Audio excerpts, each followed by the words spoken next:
Chapter 229, Serious Problems. Thursday, June 20, 1996, 0105 00 to time 0, 1355 Z63, SBN Dorming Willemstad, Curacao Netherlands Antilles Atlantis alert status. Judgment Day imminent. The Curacao news station was broadcasting scenes of chaos and confusion in downtown Willemstad. No fewer than 3 Holland America cruise ships, the Veendam, Easterdam, and Volendam, were stubbornly refusing to leave port.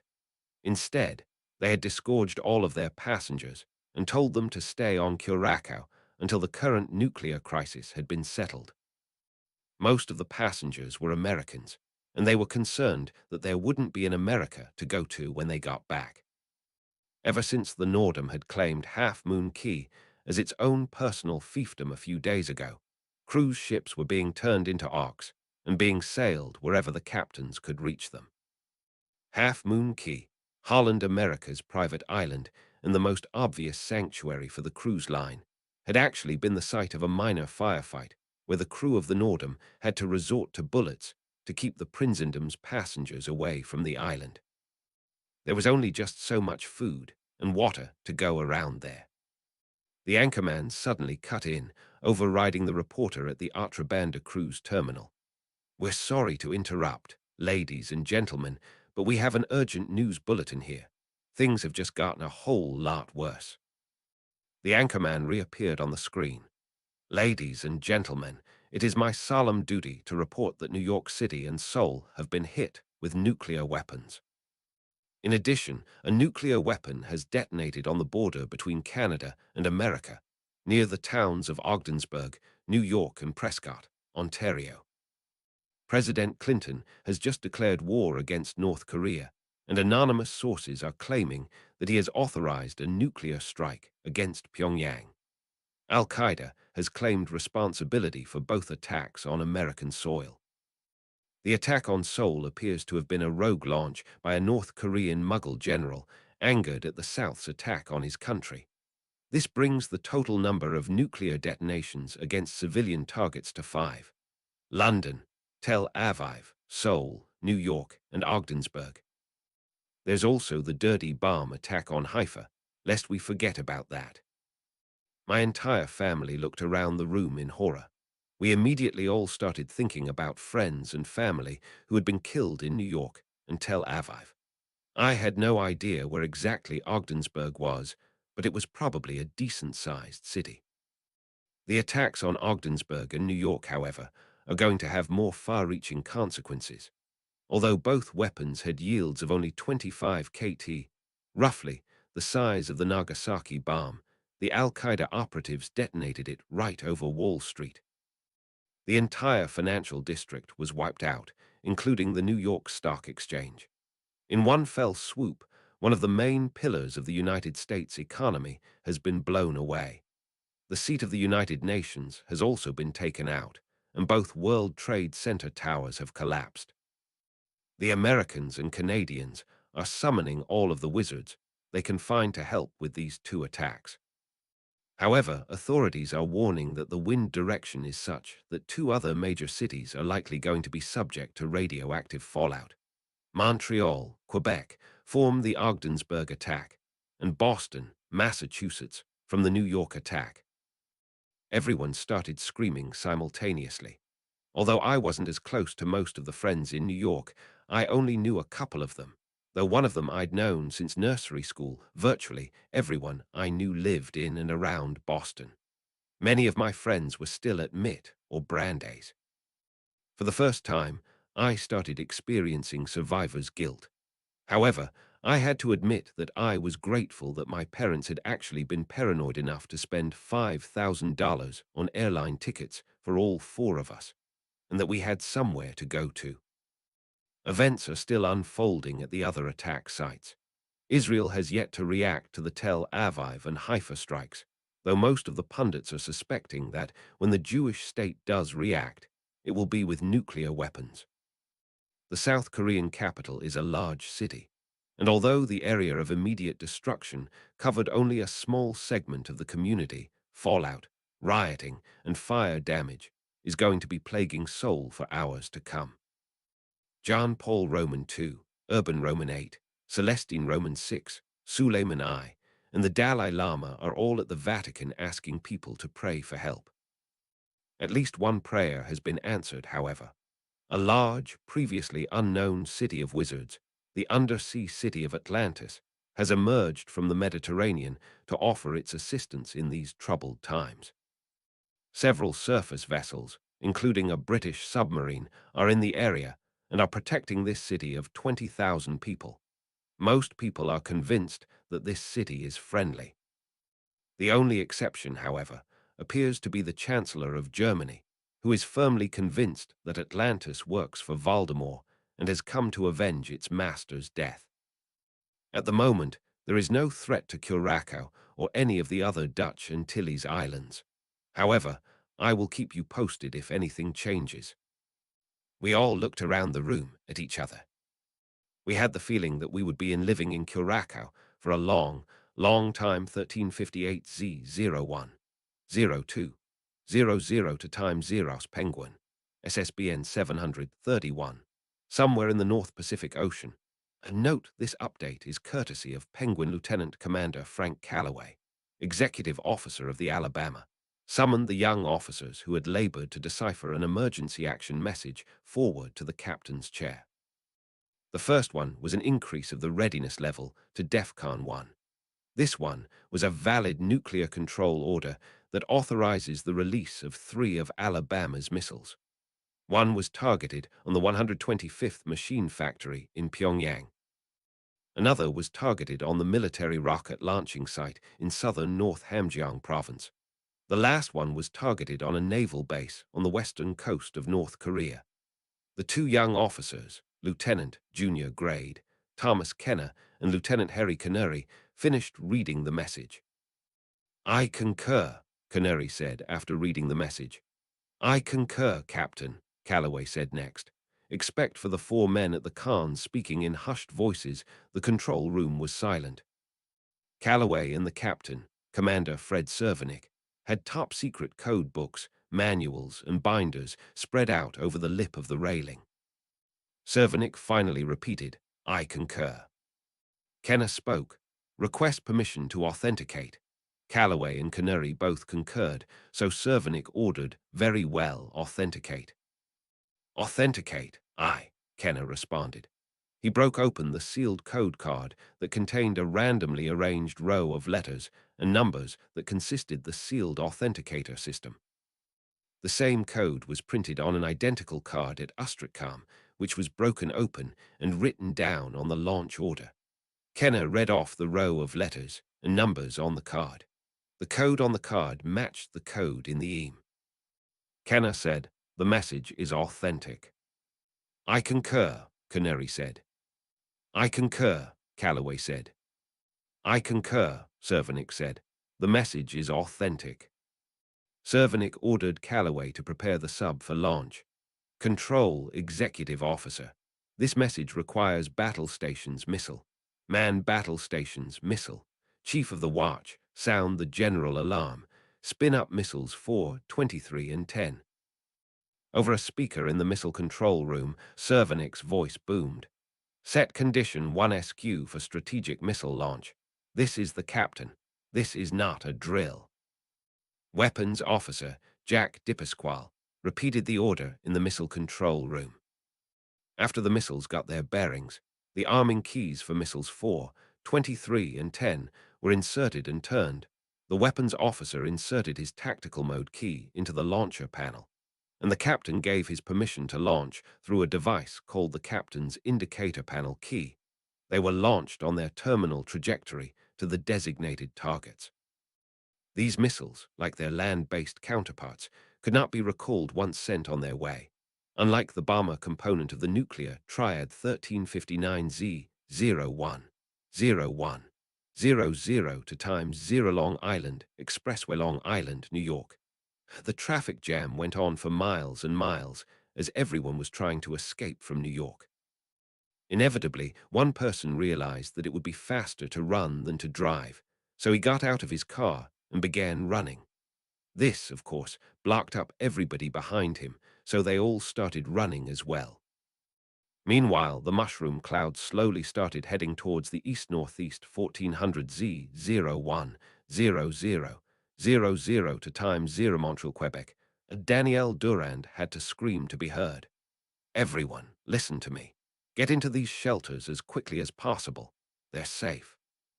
Trust me, don't try trying to drive away because you'll start traffic jams and no one will get anywhere. Minus 1400 1Z00 59 00 to time 0 Ministry of Magic Enkarataki. A Minster of Magic Dallin Demir picked up the telephone. Hello. Minister Demir, I'm sorry for bothering you, but we've got something odd here at the Archaeological Museum in Istanbul. Demir gritted his teeth. I don't have time for this, sir. In case you haven't noticed, the world is. I think it's important, sir. You see, one of the relics in our museum has just started glowing. No one can touch it, it appears. We've never seen this happen before. Demir rolled his eyes. That's very nice. Unless it's a small golden key, I'm not interested and it can wait if they blow up Ist. Minister, it is indeed a small golden key. How did you know? Demir's eyes widened. Really? Describe it. It's made of gold, and it's got a bearded Assyrian lion on the end. We believe it dates back to the 3rd millennium BC. Is this the key you were referring to? Demir whistled. It fits the description all right. Make sure it doesn't go anywhere. I'm getting the grand mugwump. You're right, sir. This is indeed more important than a possible nuclear attack on Istanbul, believe it or not. Z00 56 00 to time 0 Presidential Palace, Egypt. Hosni Mubarak leaped into the air once again as Wizard Dagher apparated into the room. Irritated, he asked, Now what do you want? I told you, I don't know anything about this damn key you're talking about. In case you're wondering, Israel is. The wizard interrupted him. We've found the key. However, we can't touch it. We believe you're the only person who can. Come with us. You're the only person who can save the world, believe it or not. Mubarak looked shocked for a moment. Suddenly, a sly smile crossed his face. I'll do this for you, if I get the Negev and Gaza. Dagher threw his hands in the air. Who cares about the Middle East at this point? Forget Israel. I'm working together with the Israelis on this, in case you haven't noticed. That woman who was here last time was Mikkel Oved, the Israelis' Minister of Magic. She left early because she had just been told about the attack on Haifa. For goodness sake, let bygones be bygones and come with us. Mubarak thought for a moment and then realized what he had done. Bowing his head in embarrassment, he nodded. Dagger then grabbed onto his arm and turned into space 1406Z00 5400 to time 0 storage vaults. Peter's Basilica, Vatican City. Mubarak emerged back into real space and was nearly blinded by a bright golden glow. The glow seemed to be emanating from a spot on the floor. He looked down and saw a small golden key lying there. John Paul put his hand on Mubarak's shoulder. Mr. President, would you be so good as to pick that up for us? Mubarak looked at the Pope suspiciously. Warily, he bent down and lifted the key off the ground. He stared at it for a moment, then put it in his pocket. Everyone breathed a sigh of relief, and the wizards outside the corridor began conjuring patronesses. Seconds later, the patronesses were sent out with one message. Mubarak has the key. We're heading back to Atlantis. 1400 8Z00 52 00 to time 0 Nazareth, Israel. People huddled underground in the city of Nazareth, hoping that the town's most famous resident would deliver them from the fallout spreading their way from Tel Aviv. Only time would tell if their prayers would be granted. 1409Z00 51 00 to time 0 Fallout Shelter, Seoul, South Korea. Choi Hee-chan was screaming. She wasn't the only one. One of the walls had cracked when the bomb had gone off. The lights had gone out as well, but thankfully the shelter had some emergency lights and flashlights in it. Candles wouldn't work because in a confined space like this, they would just set fire to things. There had already been a few fights over food. She hoped things wouldn't get much worse. 1410Z00 50 00 to times 0 Pyongyang. Sirius was the only person left defending the city at this point. The other wizards had all headed off to help defend Seoul and several other possible targets. Before Dumbledore had left, he had used the Elder Wand to place a protective shield over Pyongyang. Normally, spells didn't have a chance against nukes. However, Dumbledore was the master of the Elder Wand. If anything could save the city, it would be this. He was hoping to not find out, however. He watched the skies thoroughly for any sign of a ballistic missile. His wand was at the ready, and he was prepared to shoot anything down. There was only one minor problem. He had completely forgotten about submarine attacks from the east. He had expected any attacks to come from the south or west. The missiles from the submarine exploded on the other side of the city, maybe 5 miles away. Sirius barely had time to put up a personal shield before the shock wave hit him. As it was, he was slammed against a cliff face and knocked unconscious. Rocks cascaded around him but bounced off the shield. Eventually, the fireball faded away. The city was badly damaged, but thankfully it had not been destroyed. The Elder Wand-enhanced shield had attenuated the blast enough to cause it roughly the same amount of destruction as the 50 KT explosion inflicted on London. Sirius, however, would pay the ultimate price. He had already received a fatal dose of radiation, but he did not know it yet. Chapter 230, Saddam Hussein's Stonewalls. Thursday, June 20, 1996, 0049. 00 to times 0 1411 Atlantis, Atlantis alert status. Judgment Day imminent orders were fickle things, Atlantis thought. He had originally intended for Atlantis to surface so that he could pick up Mubarak and Hussein and let the civilians get away from the possible 1MT nuclear device left behind by Voldemort. Then the plan changed to offload all the civilians and have them find the Judgment Day launch keys. Now they had changed again. He turned to his staff. All right, change of plans. The evacuation is now optional since there is no nuclear threat to Atlantis. However, evacuees with great serpent rings must use all of their magical abilities to assist with the rescue efforts of one of the cities hit with the nuclear bombs. Make sure to remind them to use their great serpent rings, if have them, to prevent the fallout and noxious gases from hurting them. If they don't have rings, they can help out with humanitarian aid. The wizards nodded and hurried off. Dionysus barely had time to catch his breath when someone shouted, "Sir!" The Grand Mugwump turned as the Saudi Minister of Magic, Haydar Dagher, escorted a wide-eyed man into the room. Dagher pointed to his guest. "Grand Mugwump, meet Hosni Mubarak, President of Egypt and keeper of the Pharaonic Key. Mr. President, would you show him the key, please?" Mubarak, still a bit skeptical, mentioned something about this being completely surreal. However, he reached into his pocket and brought out the key. Now that it was in the hands of its rightful owner, the glow had faded away. Dionysus shook Mubarak's hand vigorously. "Thank you for coming, Mr. President. I'm sorry for the inconvenience, but as Haydar has probably told you, this is urgent. All we need now is to bring in Saddam Hussein with the Assyrian key, and we can get started." Mubarak stared at him. "You're looking to Saddam Hussein for help, sir. That's not a very good—" "Oh, wait, you're wizards. You may have a chance then." Z0048 00 to times 0 Butchel Air Base, Luftwaffe, Germany, and Maximilian Kluge stared his commanding officer in disbelief. "They want me to attack Atlantis. That makes no sense. Atlantis hasn't done anything, and from all that has happened so far, they're just trying to help." The commander nodded. "Personally, I agree with you. However, these orders come directly from the top. The Chancellor is absolutely convinced that this is a Voldemort hideout and wants it either back underwater or destroyed before that maniac's associates can start wreaking havoc again." Kluge grunted. Hopefully, that bubble they have around them will prevent our missiles from destroying the city. The commander shook his head sadly. These are nukes we're dealing with here. The orders say specifically that if conventional missiles won't penetrate the shield, you are to use one small nuke.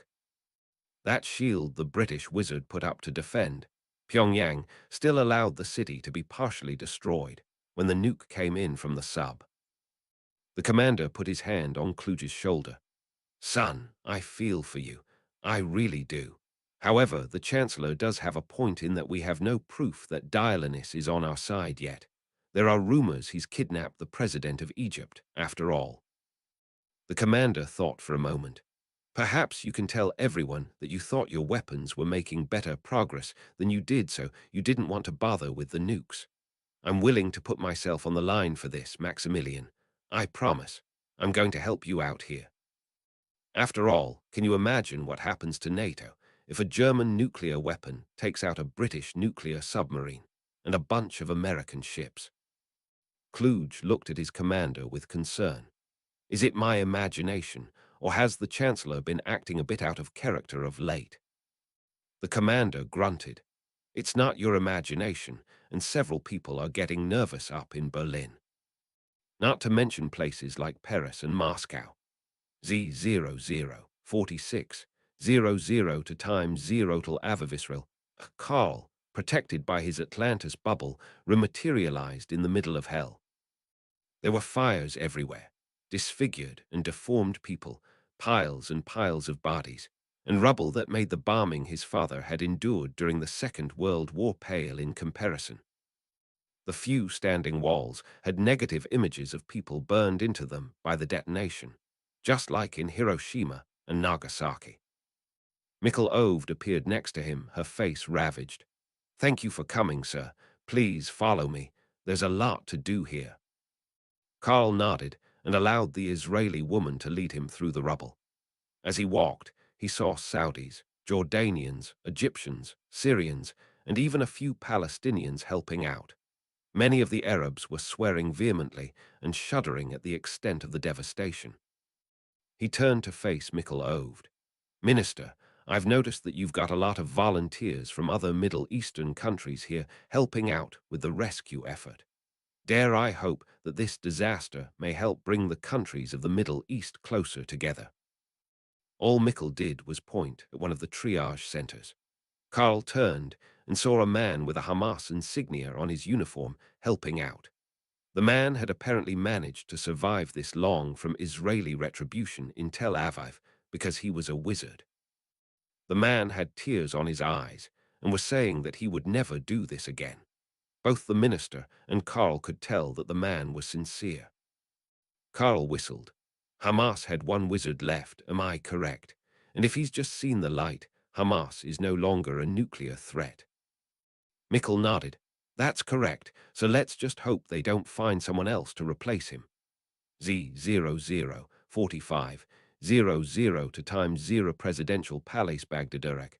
Saddam Hussein dropped and went for his gun as soon as he heard the snapping sound. He had no idea how the intruder had gotten past his guards, but he'd deal with that later. He fired, and the bullet bounced off a shield of flame and bounced onto the carpet. Hussein fell to the ground and prayed when he looked at the protective bubbles surrounding the newcomers and saw himself being consumed by fire. He prayed that Allah be merciful to him. Granted, he had committed a laundry list of atrocities over the years, so he didn't have much of a chance. However, the All-Merciful might know something he didn't. One of his visitors spoke. President Hussein, I'm Minister of Magic Dalan Demir from the Republic of Turkey. I'm sorry for the interruption, but there's something I need to speak with you about. Hussein's jaw dropped. One of those wizards was in his office. Wizards were evil, the Prophet was against them. The fact that they had tried to show him burning in hell was proof enough for that. He had to be careful to not listen to anything they said and to make sure they didn't try to hex him. I'm sorry, wizard, but we don't have anything to talk about. I know you're really a demon, just like my colleagues in Muslims for Humans have told me. I know not to listen to you. The demon's eyes had widened in shock when he mentioned his affiliation with Muslims for humans. No one moved for a few minutes. Finally, one of the demons said to Demir, "Can we imperious him and have him come with us that way?" Demir shook his head. Dialonis warned us that an imperiused man will not be able to turn the key. It's a built-in safety protocol to prevent one person from turning all 4 keys by proxy. He has to do this voluntarily. Hassin pointed at the second speaker as he pressed a button to bring more guards into the room. "There, your colleague just mentioned that he was considering trying to hex me. What say you to that?" Demir sighed and handed his wand to the demon next to him. "Mr. President, let me explain to you what is going on. If you wish, I can be your hostage. See, I am now unarmed. It is important that you listen to me." Hassin snorted. "So the guy next to you can shoot me twice. Big deal." Demir rolled his eyes and began speaking. "Let's start at the beginning. In case you haven't noticed, the world is going to hell." Hassin nodded. "Correct, and it's probably because of demons like you." Demir raised his eyebrows. "What if you were given the chance to save the world? You're the only person who can do it." Hassin shook his head. "Sounds like temptation by Shaitan to me." Demir raised his hands in supplication. "I'm Turkish, sir. I'm a Muslim just like you. I swear in Allah's name that what I'm telling you is true. Had I been a demon, would I have been able to speak Allah's name without flinching?"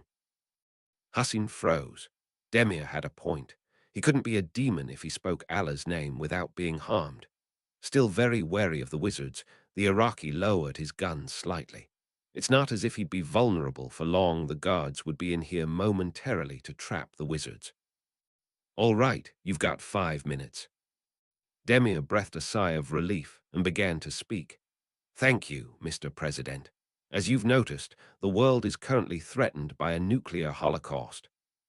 The prophecies are predicting, as of this moment, a 78.3% chance of a full nuclear exchange and a 39.1% chance of the end of human civilization. The wizards have a plan in place to help prevent this disaster. However, there are 2 Muggles, that is, non-magical people like yourself, who have roles to play as well. These 2 Muggles are Hosni Mubarak and yourself."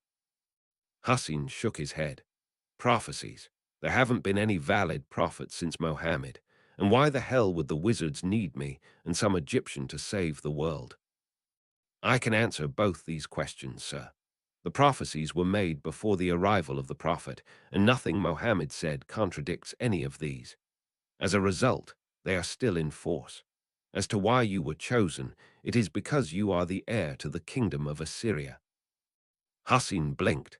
What did an ancient Mesopotamian civilization have anything to do with the problem at hand? Demir noticed the expression on his face and chuckled slightly. "Sir, I understand your skepticism. The point is, the protocol needed to save the world was developed thousands of years ago, when Egypt and Assyria were the superpowers. The kings of those 2 nations were given keys to trigger Judgment Day, the wizards' nuclear option when it came to saving civilization. As the ruler of the land which was formerly Assyria, the spell considers you to be the ruler of Assyria. You are the only person who can retrieve the key, turn it, and help save the world with it." Hassin hesitated for a moment. This Demir was not a demon, he knew that. If what the Turk was saying was true, Hassin was in the perfect position to be able to blackmail a wizard into getting whatever he wanted. Very interesting. Nodding slowly, "I'm flattered, gentlemen.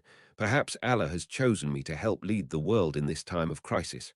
I'll be willing to help out, on one condition." Demir looked at him sharply. "Name it." Hassin smiled. "I get control of Kuwait.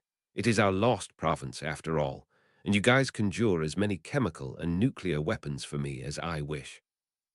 Demir stared at him in disbelief as Hassin heard the guards running towards the room. "I can't grant those wishes, Mr. President. We cannot allow the spread of unconventional weapons given what has happened, and I do not have the authority to rule on Kuwait, a sovereign state." Hassin smiled as the guards raced into the room and pointed their guns at the wizards. Then, it appears, we are at an impasse. Chapter 231. 30 minutes to go. Thursday, June 20, 1996, 00:40. 00 to time 0 Presidential Palace Bagdadarak, Atlantis alert status. Judgment Day imminent stalemate. Dallin Demir and Saddam Hussein looked at each other. It was obvious that neither man was going to budge. And as long as Saddam didn't move, that key was going to stay in the museum in Istanbul.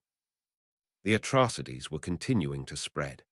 There were rumors that some of the Cuban Death Eaters who detonated the bomb near Havana had escaped before the blast and had just hit Miami with another 25 KT nuke. Clinton was going ballistic and readying a nuke for Cuba, much to the irritation of the Russians. Meanwhile, the British had executed their counterattack against Pyongyang, hitting the city with a nuke. The second weapon finished off what was left of the North Korean capital. Sirius Black, yesterday's hero, who had supposedly been on guard to defend Pyongyang, was presumed dead. Demir shuddered. If the Americans nuked Cuba and that drew the Russians into it, God in heaven. For the first time, he began to believe the possibility that there was an almost 40% chance of the end of human civilization. Who would have thought that nuclear war would come because of some Muslims for? Suddenly, something occurred to him.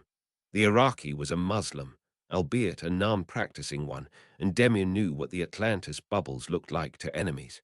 It was time for a bluff. He turned to Hassin. Mr. President, I'm hesitant to say this because normally we can't discuss the nature of prophecies and magic with the Muggles. However, I must warn you that the image you see before you in our protective bubbles is what will happen to you if history continues without our intervention. I don't know what you're seeing, but judging from the reaction you had when I came in, it can't be good. Judging from what you've done to the Kurds over the years, it's understandable. There is only one way to stop yourself falling into the hands of Shaitan forever, Mr. President. You have to help us here. You have to give us that key, and do so out of your own free will. Allah has given you one last chance.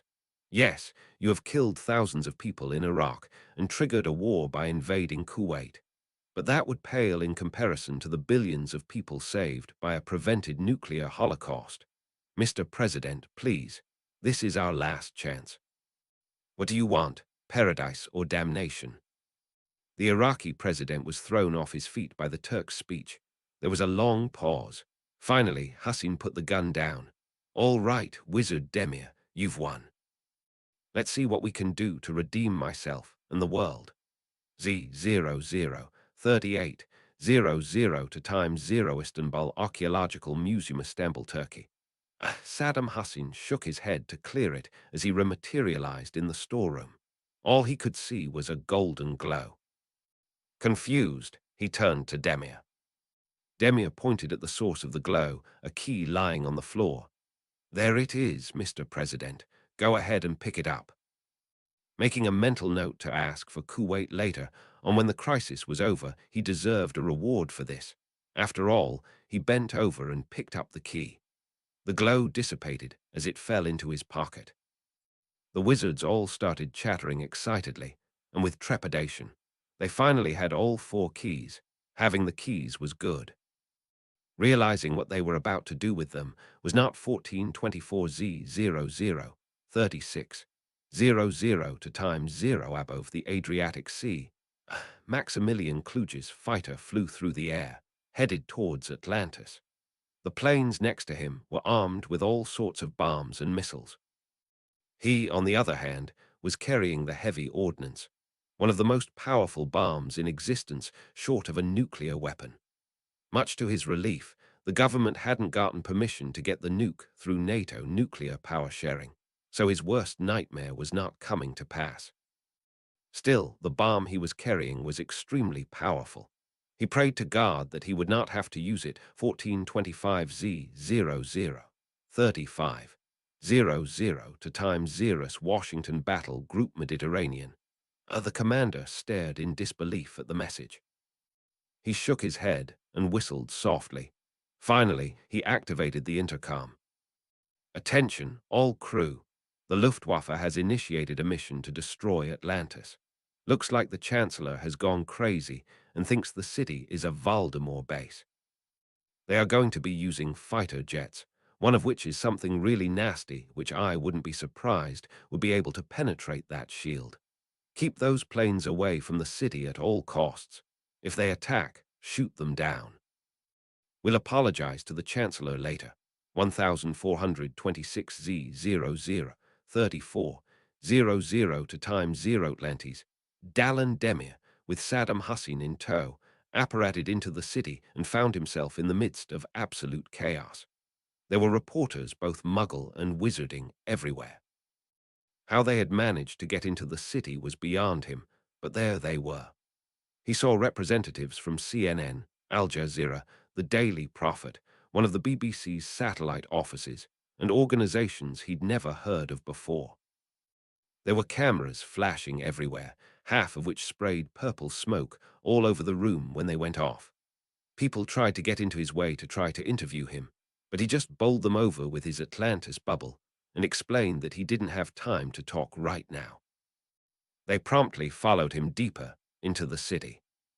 He headed for the command center, where he saw Dialanis, astrologer Endukaku, and a still very much confused Hosni Mubarak. Hassin took one look at Mubarak and greeted him warmly. Demir watched as the two leaders spoke. Hosni, do you have any idea what the hell is going on here? How did you get involved in this? The Egyptian shook his head. Beats me, Saddam. This Dagger fellow showed up and told me I needed to give them this key, so there I went. Something about the end of the world if I don't do it. Dialanis overheard this and cut in. That's absolutely right, Mr. Mubarak. Now, if everyone would pay attention for a second and bring out their keys, let me explain to the world what is going to happen. News cameras flashed and swerved to look at Dialanis. Ladies and gentlemen, we are about to execute the Judgment Day Protocol. This protocol, which was last executed over 3,500 years ago, is the wizard's last defense against the demise of human civilization. It involves some extremely powerful and dangerous magic. Do not panic, ladies and gentlemen. If you are supportive of peace, the Judgment Day activities will not harm you.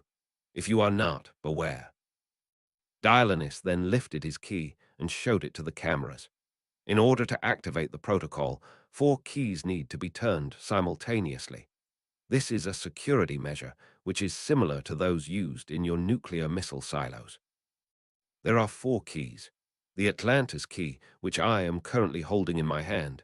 The astrologer key, held by astrologer Endukaku over there. The pharaonic key, just delivered by Hosni Mubarak. And the Assyrian key, linked to Saddam Hussein. You may wonder why those 2 Muggles were chosen. The reason is simple. The protocol was created thousands of years ago, when Assyria and the Egypt were the superpowers of the era.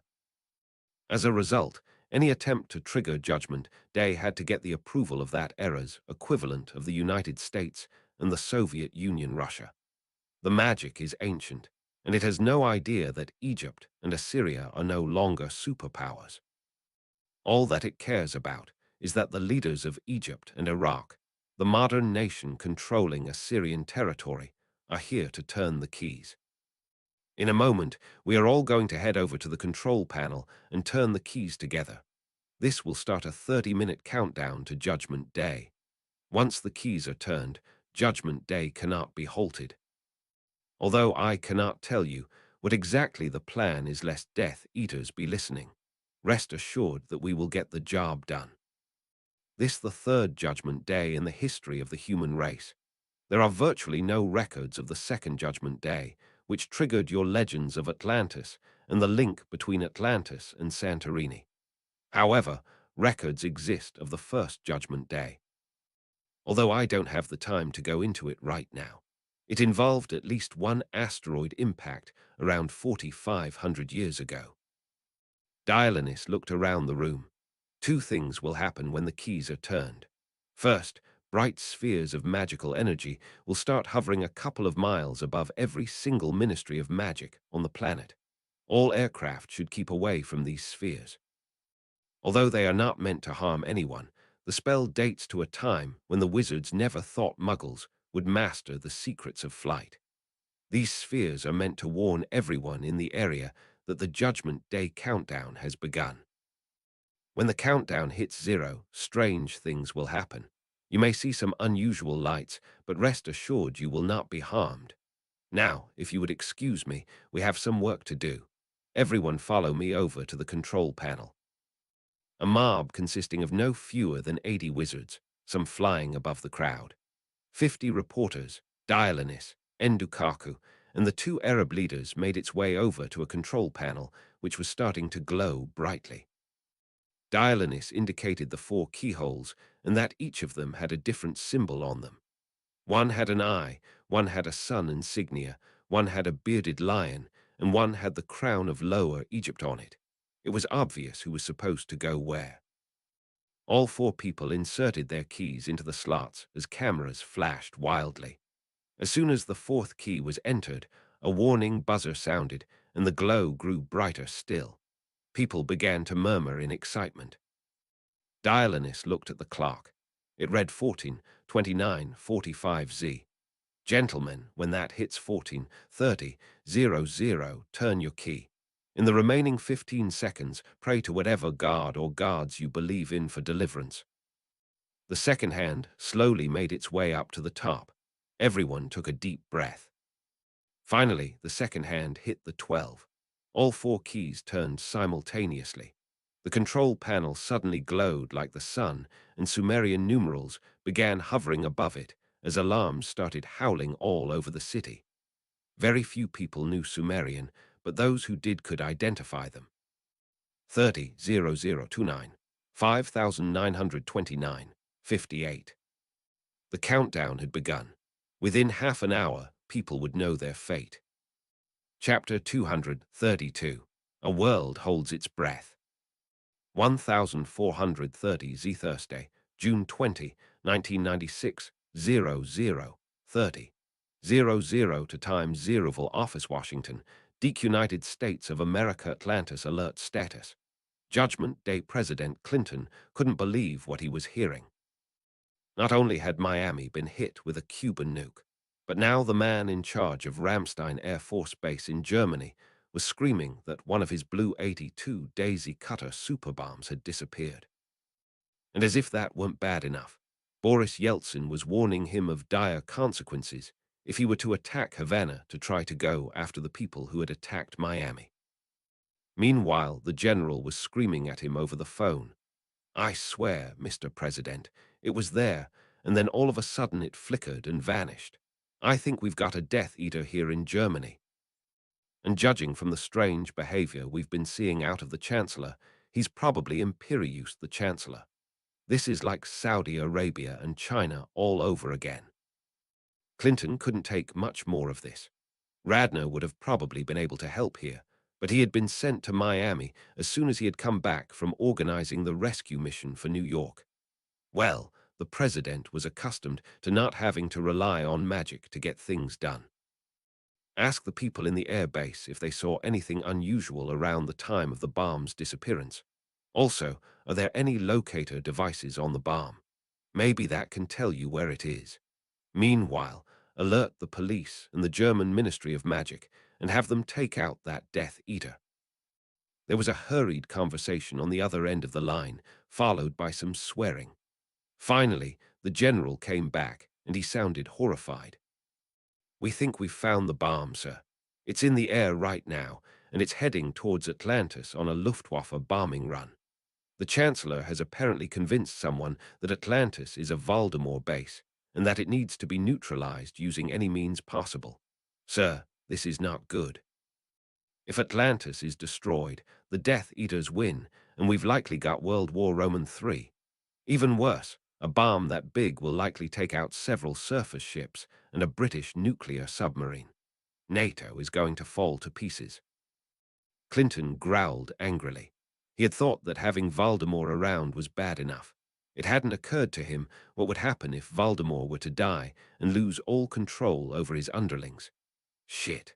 Tell all of those surface ships protecting Atlantis to keep those bombers away from the city. Do it now, and send some of your own planes into the air to chase them down. Something carrying a weapon that large can't fly all that quickly, I'd suspect. Tell them it's a rogue launch. If the Germans shoot down their own aircraft, we might get away without antagonizing the rest of NATO. Yes, sir. 1431Z0029. 00 to times 0 outside the Quab in Reservoir, Massachusetts. Good God, what the hell is that? Jard O'Rourke, who had been guarding the reservoir with thousands of other troops, spun and shouted and pointed at the water behind him. For decades, the part of the lake behind him had been hiding the hidden wizarding town of Dana. All that was left of Dana, as far as O'Rourke could tell, were thousands of skeletons and a few wrecked buildings. However, it appeared that something had survived. What else could explain a whole section of the reservoir suddenly glowing with an eerie blue light? The blue light brightened and became more distinct, as if something was rising out of the depths. Finally, it broke the surface, and everyone had to cover their eyes. It was a huge ball of energy, as bright as the sun. O'Rourke had never seen anything like it before. Some people fired their guns at it, but the weapons had no effect. He watched as the objective floated higher and higher into the air. At an altitude of about a mile, it suddenly flared red and began pulsing. Strange symbols which looked like wedges, looking almost like ancient cuneiform writing, began floating in the air above it, changing each time the object pulsed. The pulses seemed to be occurring about once per second. Most of the pulses were accompanied by removals of wedges from one of the ends of the symbol. O'Rourke shuddered for a moment. That slow and steady removal of wedges looked a hell of a lot like a countdown. The man next to him activated his intercom and began reporting the anomaly to his supervisor. It looked like the lost town of Dana still had one more card to play. 1432Z00 28 00 to times Xerus Washington Battle Group. The coalition of ships surrounding Atlantis was screaming curses and orders in unison. About 60 seconds ago, a huge ball of blue light had emerged from Atlantis and started rising majestically into the air. It suddenly burned red and began pulsing.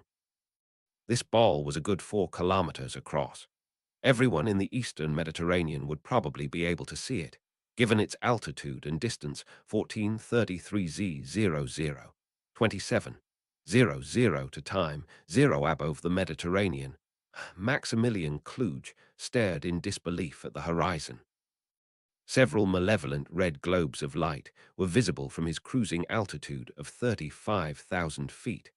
They were all pulsing in unison and seemed to be situated in different countries. The largest one of all, towering a good 2 miles over the others, was the one hovering above Atlantis.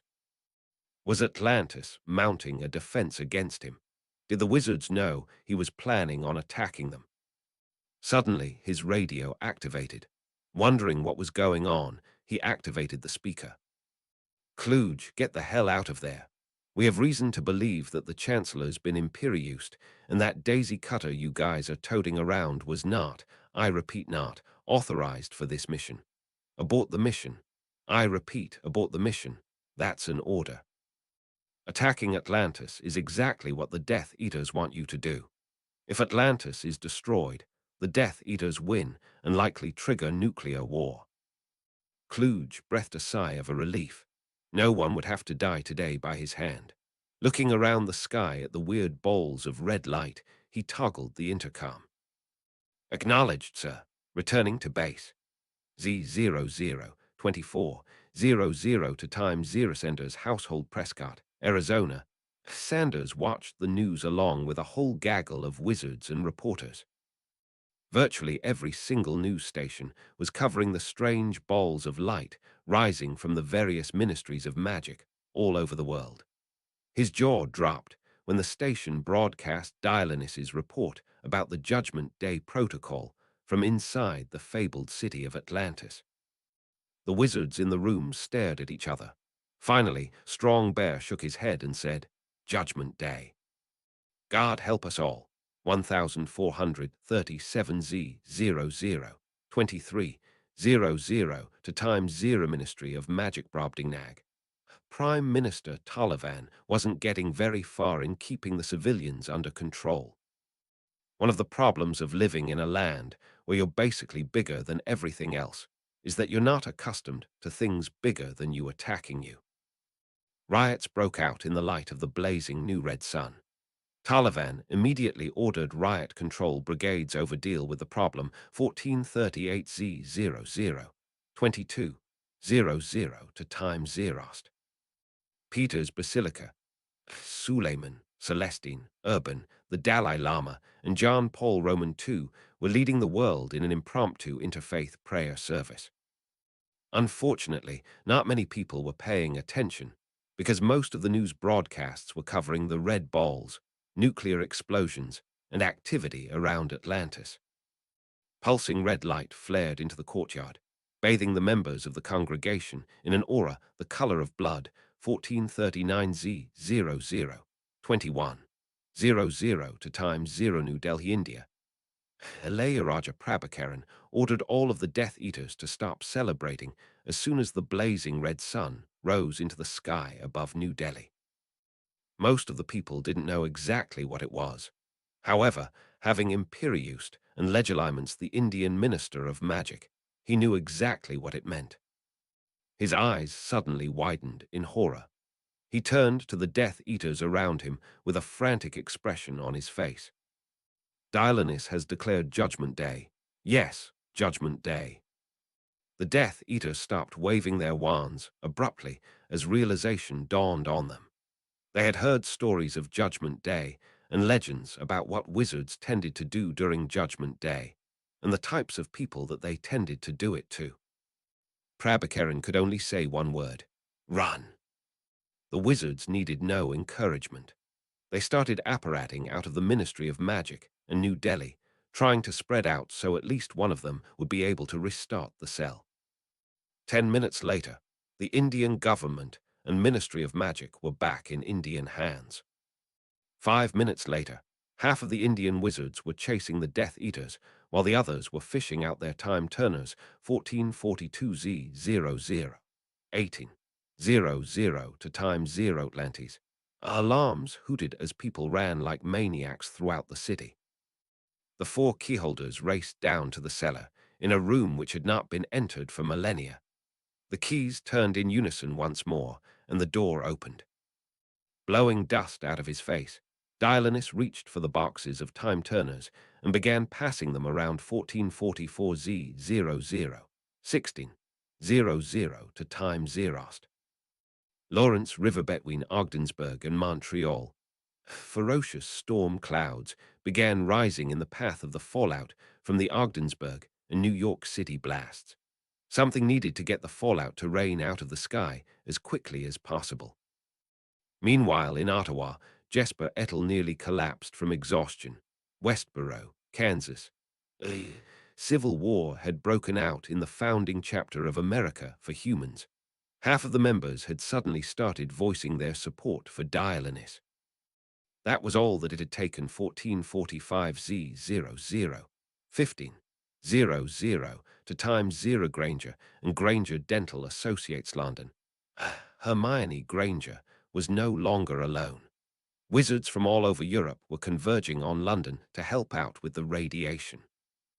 Hundreds of thousands of X-ray vests with the Granger and Granger logo were being distributed all over the stricken city. For the first time since the bomb had gone off, Hermione was able to relax and immediately collapsed from the relief. She stayed awake long enough, however, for no fewer than 7 people to recommend her for the Order of Merlin. First Class 1446Z00 1400 to times 0 Tel Aviv Rescue Headquarters. The captured Hamas wizard, still sobbing, pointed to the location on the map. That's it, Minister Oved. That's the location of combined Hamas/Al-Qaeda base. Here's the password to get in. Now that Voldemort's dead, I'm a secret keeper, so I can tell you this. Curie cannot be allowed to detonate any more nuclear weapons. Near Cornwall, Antariakanada, Jelena Kurchatova could barely see. The radiation suit obstructed her peripheral vision, and the fact that she wasn't particularly tall made it so that she couldn't see over the heads of the other wizards controlling the storm. As if that hadn't been bad enough, the clouds were so black, and the rain was coming down so heavily that there were times when she was lucky to see a quarter of a mile through the downpour. The fallout was coming out, all right. Leaves were starting to fall off trees, and the plants were starting to turn brown.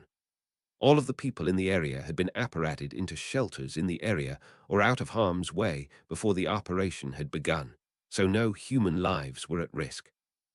She wasn't sure where exactly all of this contaminated water was going to go, but she figured that Radner knew what he was doing. 1447Z00 1300 to times 0 Long Island Sound.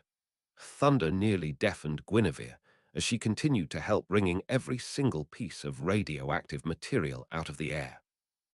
The scene looked like something right out of the Noah's Ark story, and dead fish were popping up all around the boat. She just hoped that the containment boom would keep all of the radioactive water from leaking out into the ecosystem. 1448Z00 1200 to time 0 Force 1. Clinton was screaming into the microphone and trying to shove aides out of the way at the same time. That's right. Call off the missile strike against Cuba and tell Yeltsin we've relented. Get out of the way and let the wizards handle it. Judging from those damn flaming orbs flying all over the place, they've probably got something really big planned. He looked out the window and thought he could see the fiery red ball over Chicago off in the distance. Hums victorious. The captain activated the intercom and spoke to the crew. Yes, you're seeing what you think you're seeing. Everyone is backing away from the city now that the German bombers have turned back. There isn't much the surface ships can do now that the city has submerged again, but we'll all still be on guard. The plan here is for everyone to get out of the way and let Dialenus and his men detonate that bloody red ball of theirs. I don't know if it's just me, but I don't want to be anywhere near that thing when that countdown reaches 0. Helmsman, prepare for dive and get us down to 100 feet.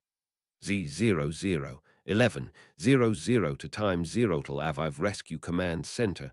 The Hamas wizard shook his head. I'm sorry, Minister Oved. I can't do it. It would be hypocritical for me to send one of the nuclear weapons back at Curie's base after I've seen the horrors one of these things can unleash. Had the base been on an isolated mountaintop somewhere, then I'd considered. However, it's in a city, so I can't detonate the bomb without killing thousands of civilians. Besides, there are people there who are focusing more on the civilian side of Hamas, social welfare, and that type of stuff. It would be inappropriate to kill them off with the wizards. Mikkel Oved nodded and turned to Netanyahu. All right, I guess we'll have to go back to the original plan. Bibi, call off the nuclear strike against Pyongyang. The city's been already hit with 2 bombs anyway, so there isn't much left to destroy, and let the Atlanteans clean everything up when it comes to Al-Qaeda and Hamas. From what I've heard of Judgment Day, this is going to be something people will be writing about for millennia to come. I think our services would be better spent helping the people of Tel Aviv and Haifa. Netanyahu nodded. I agree, make it so. How much more time do we have until that damn ball overhead lets loose? 10 minutes, 42 seconds. Is there anything we should do to warn the citizens? Do they need to get underground at all? Mikkel Oved shook her head. No, sir, it will be harmless to all Muggles. What about wizards? Mikkel put up a sly smile. When those things go off, they'll generate a magical EMP which will disable all wands not registered to the worldwide ministries of magic for 30 minutes. The wizards themselves won't be harmed by the EMP, of course. However, the dark wizards are going to find it quite difficult to defend themselves when their wands suddenly stop working. The red sun glowed overhead, cuneiform numerals flickering and pulsating. 1450Z00 10 00 to times 0 fiv tree plantation Seaden. The two Muggle slaves watched as Master Altry swore and disappeared. Turning to each other, Zarprit said, "Now's our chance. Let's get out of here." Namax nodded. "I agree. All of the wizards seem to be occupied, and the overseer is on the other side of the plantation. Do you have something you can escape on?" Zarprit smiled. "A big piece of wood which we carried down with one of those wheeled carts. I think it will support all three of us. We've got some food as well. What about you?" Namax made a sail with his hands. "We've actually managed to construct a boat. I doubt it's more seaworthy than your raft, but it's better than nothing." The two men embraced. "Well, good luck to both of us. Hope to see you in Muggle lands." Z000900 to times 0 Muslims for Humans Safe House Pakistan. The vote was unanimous. The chapter agreed to stop agitating for an attack against the wizards in charge of India. Although they still weren't particularly happy that the Indians controlled too much of Kashmir, they didn't want to get in the way when the entire world was going nuts. 1452 Z000800 to times 0 South Florida. Lee Moses was stuck in traffic on I-95 trying to get out of what was left of Miami. Thankfully, the wind direction had blown the fallout out to sea. However, she hadn't gotten the luck she needed in getting out of the bombed city. The cars stretched on before her. 20 minutes ago, a woman wearing a robe had appeared on television and told everyone to head for the light, namely, the giant red ball hovering over the Ocala National Forest. The wizards in the forest were busy preparing emergency shelters for people whose homes had been destroyed in Miami. She wondered how long it would take to get over there. Magic would come in pretty handy here, but she doubted that the government had enough wizards to go around to take care of a simple traffic jam like this. 1453 Z000700 to times 0 Fallout Shelter Seoul, South Korea. The rain was coming down so hard that the people huddled in the shelter could hear it coming down even from inside the shelter. An ominous, pulsating red light crept in through the crack in the wall of the shelter. There was a flash, and a robed man entered the shelter. He explained that everything was under control and that the evil wizards would be dealt with in a matter of minutes. He told everyone to stay put until he gave the all-clear, duplicated some of the dwindling foodstuffs and energy supplies, cast a spell to prevent radiation from entering the shelter, and disappeared. 1454 Z000600 to times 0 Half Moon K Bahamas. The chaplain of the MS Nordum asked everyone to bow their heads in a moment of silent prayer. The television in the snack bar on the island started reporting that the red orb's pulsations had begun to increase in intensity and that there were 6 minutes left on the clock. 1455 Z000500 to times 0 Chicago Wizarding Institute. It wasn't hard to find the Chicago Wizarding Institute. It was right under the glowing red ball, and the wizards had removed the spell, hiding it from the Muggles for the duration of the emergency. Eric Street barked an order, and a good 2/3 of Wizarding Services Corporation began offering their assistance to help with the crisis. Cats were left in trees, rooms were left dirty, and DeLorean chrononauts were left half-built on the assembly line. Meanwhile, Aura Francesca Murray threw a time turner around her neck and prepared herself to join the fray. 1456 Z000400 to times 0 Crane. Grigory Rasputin felt very relieved that he hadn't gotten involved. He was a strong wizard, but there was no way he was going to survive a Judgment Day. Thank God no one knew about him.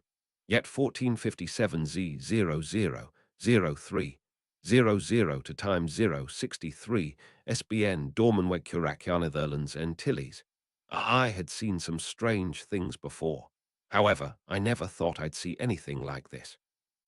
Right at the bottom of the hour, all of the lights in the house had flickered off and the TV shorted out.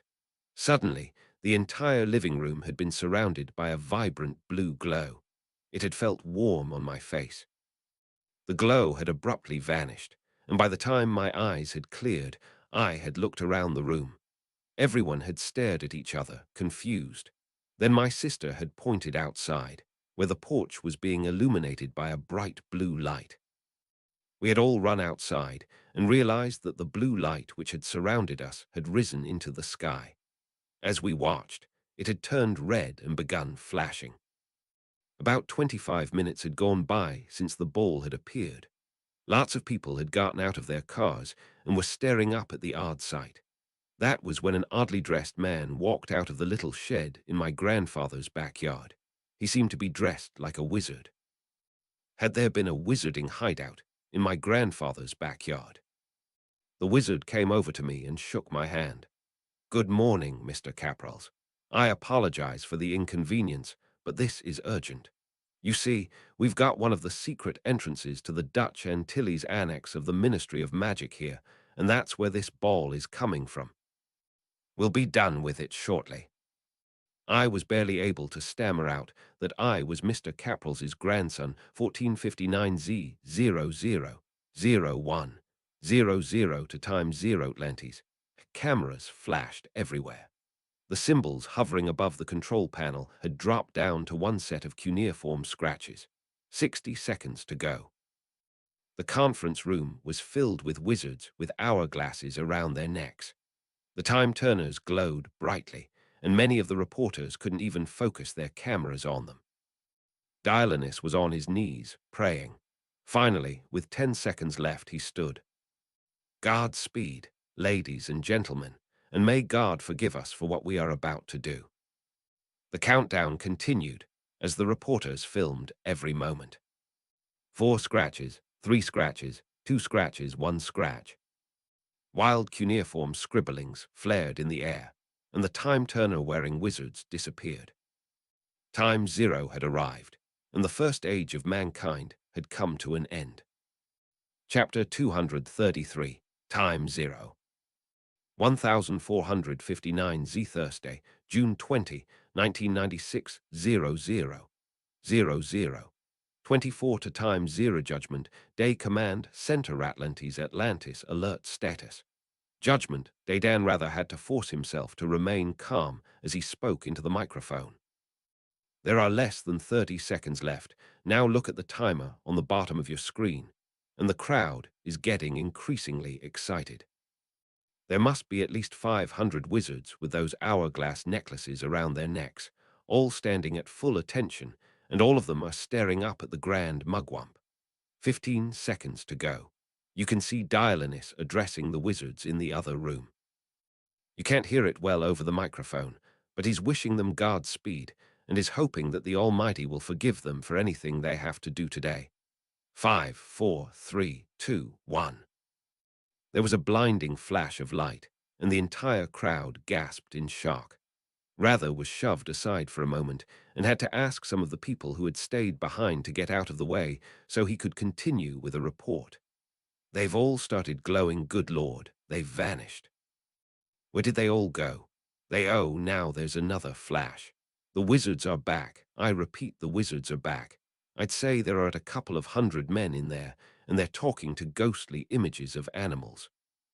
They seem to be arranged in neat lines for the most part, with a few dozen people out of position, slightly behind the man in front of them. I think I see Dialanus there in the front. Looks like he's going to be in charge of this operation. Behind him is... Rather's eyes suddenly bulged. What he was seeing was impossible. He had to struggle to continue reporting impartially. "Good God, this is unbelievable. We appear to have 2 Dialanizes here.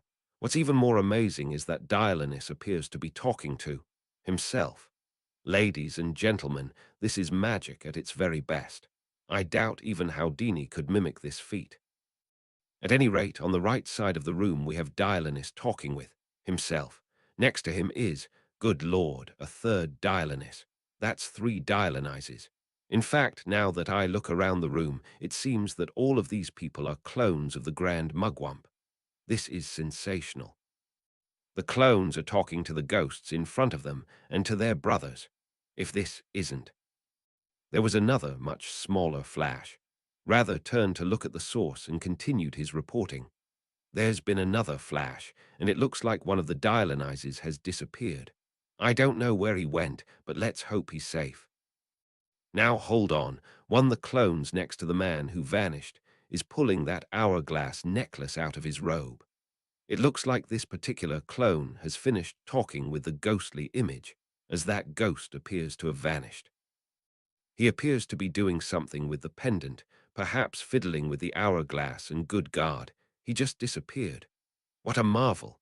Now we have several more clones holding their pendants as well, and they've all vanished as well. I'd say we're down to maybe 170 people at this point, and there are still more flashes going on as the Dionysus start reaching for their hourglasses. Rather suddenly heard a stampede behind him and turned to see the BBC crew trying to trample their way towards the front to see what was going on. The wizards who had stayed behind tried to calm everybody down.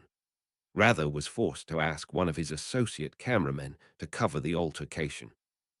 By the time he had brought his attention back to the main hall, there were only 90 or so Dionysus left. By 1525Z, a scant 25 minutes after the start of the operation, all of the Dionysus were gone except for two. One of them reached for his necklace and vanished. This left one man standing in the center of the room. Rather continued his report. We're back down to one Dionysus now. I don't know if he's the original, but whoever he is, he looks exhausted. Now he appears he's motioning to the wizards in back room, and they're running out with chairs and cushions. Dionysus is stumbling over to the cushions, and he just collapsed. The wizards, who I assume are doctors or nurses, appear to be huddling around him, and I can't see anything right now. In fact, I can barely hear anything given the excited murmuring of the crowd. Let's see if anyone here can explain what is happening. He looked around and headed for the nearest witch. Excuse me, madame, what is going on over there? The witch shook her head. I'm not sure. However, I suspect he's receiving medical treatment or a brief pick-me-up. He just did a lot of work after all. Is this the original Dionysus or one of the copies? The witch smiled. There were no copies of Dionysus. There was only one. Rather couldn't believe what he was hearing. Only one copy. Then where did the others come from? The witch's smile broadened. Time travel, sir. I believe your culture has a movie called Back to the Future where someone travels through time and makes multiple copies of himself. Rather was about to ask the witch more when there was an uproar at the front of the room. He turned and saw an extremely tired Dionysus entering the room. The man was immediately barraged by questions. Dionysus nodded and spoke simply 3 words. It is done. The reporters tried to press him for more information, but the wizards whisked the grand mugwump away before they could get any questions off. 5, 4, 3, 2, 1, 0. The wizard's time-turners activated, leaving Dionysus alone in the room. He wasn't alone for long, however. Less than 5 seconds after the wizard's departure, a sheep patroness suddenly materialized in front of him. The sheep spoke to him. Sir, we've got a problem. The Death Eater in charge of Germany is threatening to detonate a nuclear weapon in Berlin if we don't let him go. Is the weapon there, or is this another bluff? Dionysus didn't know the answer. Yet. However, his future self might, as the wizards got more information into him. Sure enough, he felt a tap on the back. He turned around and saw himself looking at him. His doppelganger shook his head. He doesn't have a nuke. We sent someone over to check out the site, and it's all a bluff. You can get rid of him. Dionysus nodded and turned back to the sheep. The man is bluffing. Neutralize him and make him tell you everything he knows. The sheep nodded and vanished. One crisis solved. However, there would be more. Armed with this new information, he walked a few feet away from his original position and activated the time-turner. There was a flash, and the time-turner brought him back to time 0. The reporters were once again taking photographs as if there were no tomorrow. He found himself face to face with a pig patroness. Next to the pig, on Dionysus's right, was a copy of himself talking to a sheep. The pig started complaining that Arif Kuri was being a pain in the neck. Dionysus told the pig to kill Kuri if the Death Eater proved intractable. The pig saluted somehow and vanished. Satisfied, Dionysus moved over one more position, activated the time turner once more, and returned to time 0. 2 down, God knew how many to go.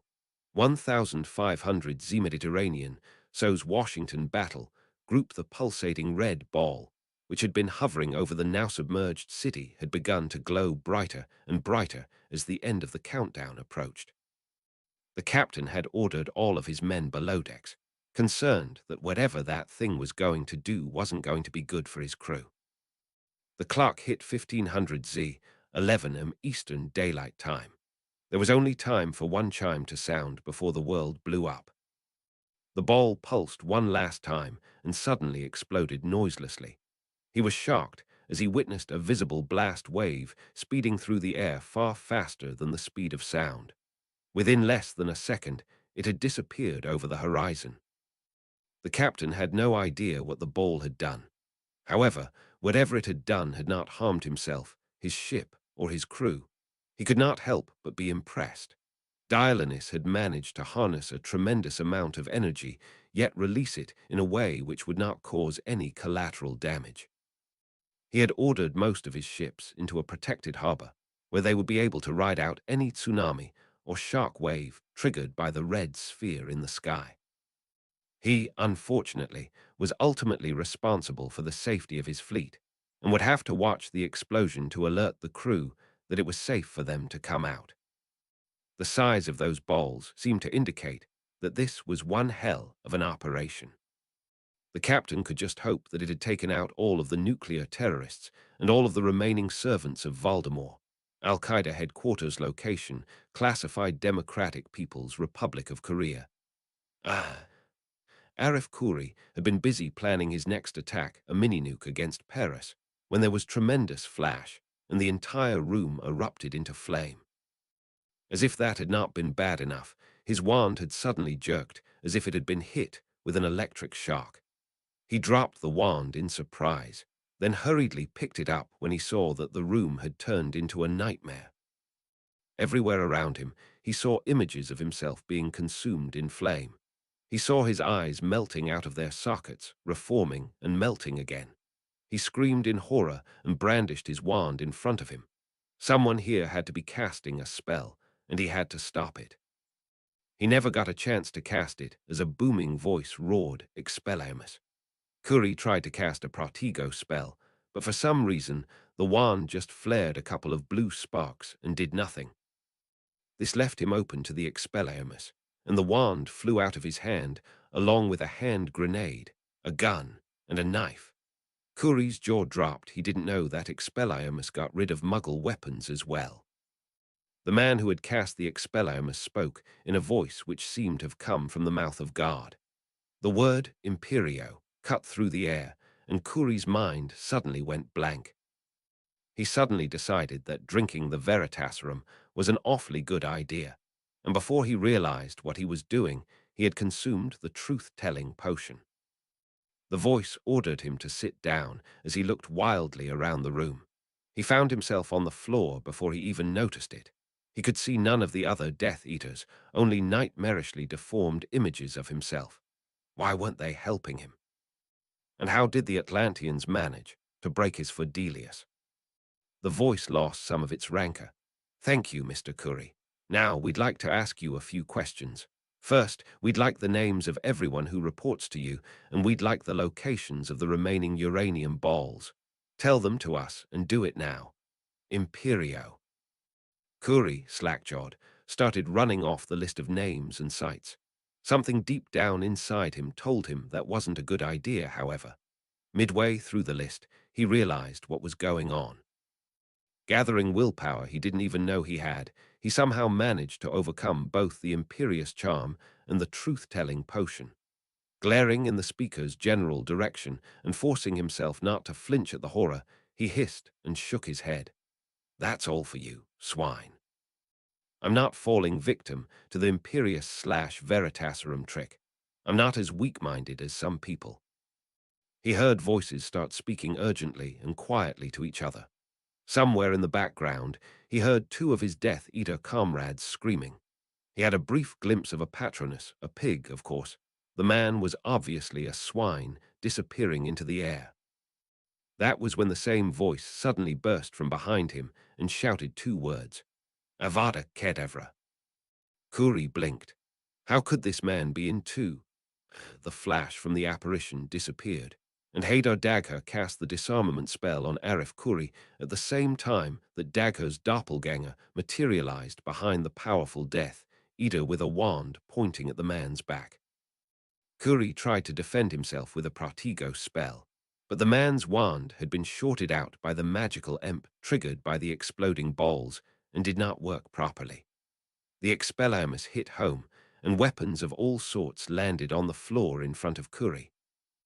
Being careful not to interfere with his doppelganger's work, Dagher watched as his clone cast a spell to Akio Kuri's weapons to safety. Relieved that the imp had worked, Dagher breathed a sigh of relief. However, the encounter was far from over. Although Dagher could hear the remaining wizards disarming the Death Eaters in the same way he had disarmed Kuri, there was still a lot of work to do. Dagher needed to know where Kuri had sent all his nuclear weapons and underlings.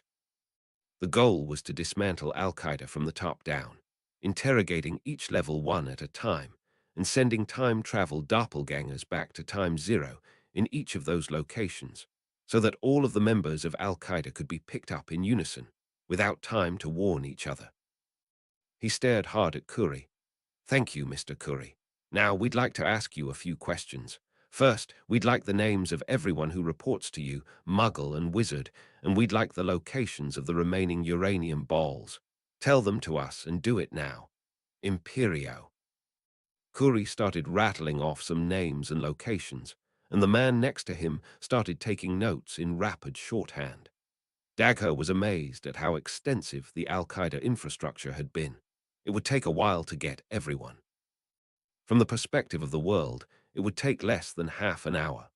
From the perspective of an individual wizard participating in the Death Eater operations, it could take hours of subjective time, perhaps days. Kuri had divulged a good parchment and a half of secrets before he realized what he was doing. Furious, he shook his head to clear it and glared at Dagher. That's all for you, swine. I'm not falling victim to the imperious/veritaserum trick. I'm not as weak-minded as some people. Dagher frowned. He had been afraid of this. Worried, he told the man who had been taking notes to cover him as he sent a patronus, a pig, to Atlantis to ask what to do with Kuri. He had never understood why he, as a Muslim, had managed to have an unclean animal as a patronus. Maybe Allah had a sense of humor. A minute or so later, the patronus returned and recommended that Kuri be killed if he proved intractable.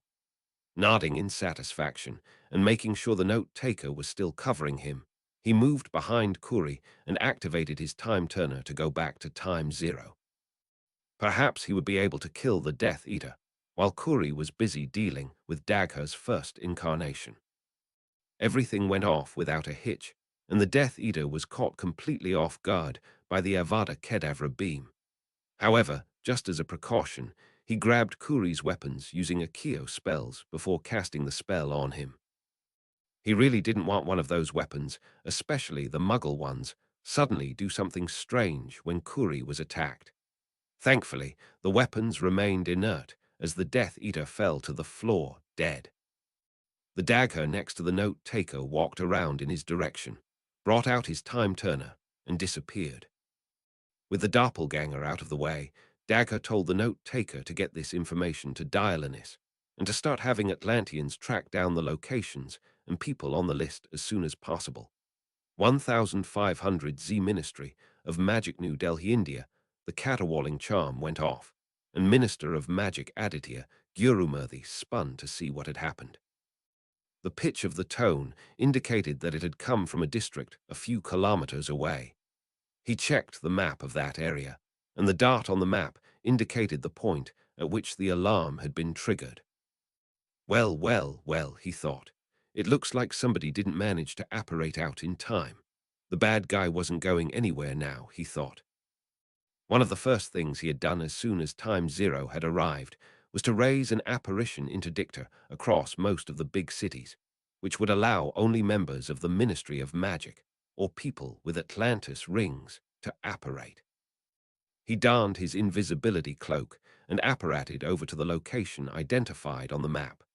Sure enough, there was a man staring at his wand and shaking it as if something was wrong with it. Gurumurthy understood immediately what had happened.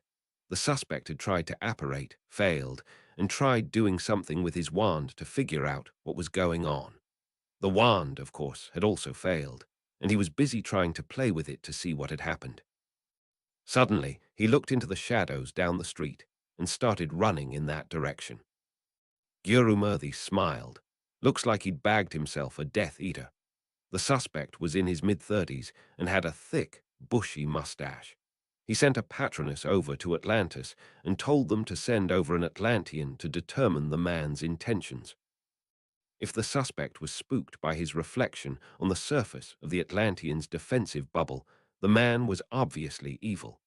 DeLorean said that he'd have one of the reserve wizards head over there at Time Zero. Gurumurthy chucked. This meant that the Atlantean had likely already been there at the time the caterwauling charm had gone off. The Minister of Magic brought out his wand and prepared for combat. He was prepared to do more or less anything at this point to help bring down the Death Eaters who had taken over the government temporarily. What happened next, however, was completely unexpected. The suspect suddenly emerged from the shadowy alley, talking to the Atlantean. The man didn't seem scared at all, and the Atlantean wasn't even pointing his wand at him. If anything, the Atlantean was trying to keep the fellow covered by his bubble. Gurumurthy winced and put his hands on his head.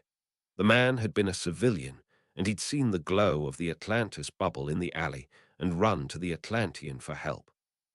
He could hear the two men speaking as they got closer, and the Atlantean was saying that he would do what he could to make sure he and his wife didn't get hurt. The Atlantean turned to Gurumurthy and shook his head. False alarm. This man is a civilian, he's a potioneer.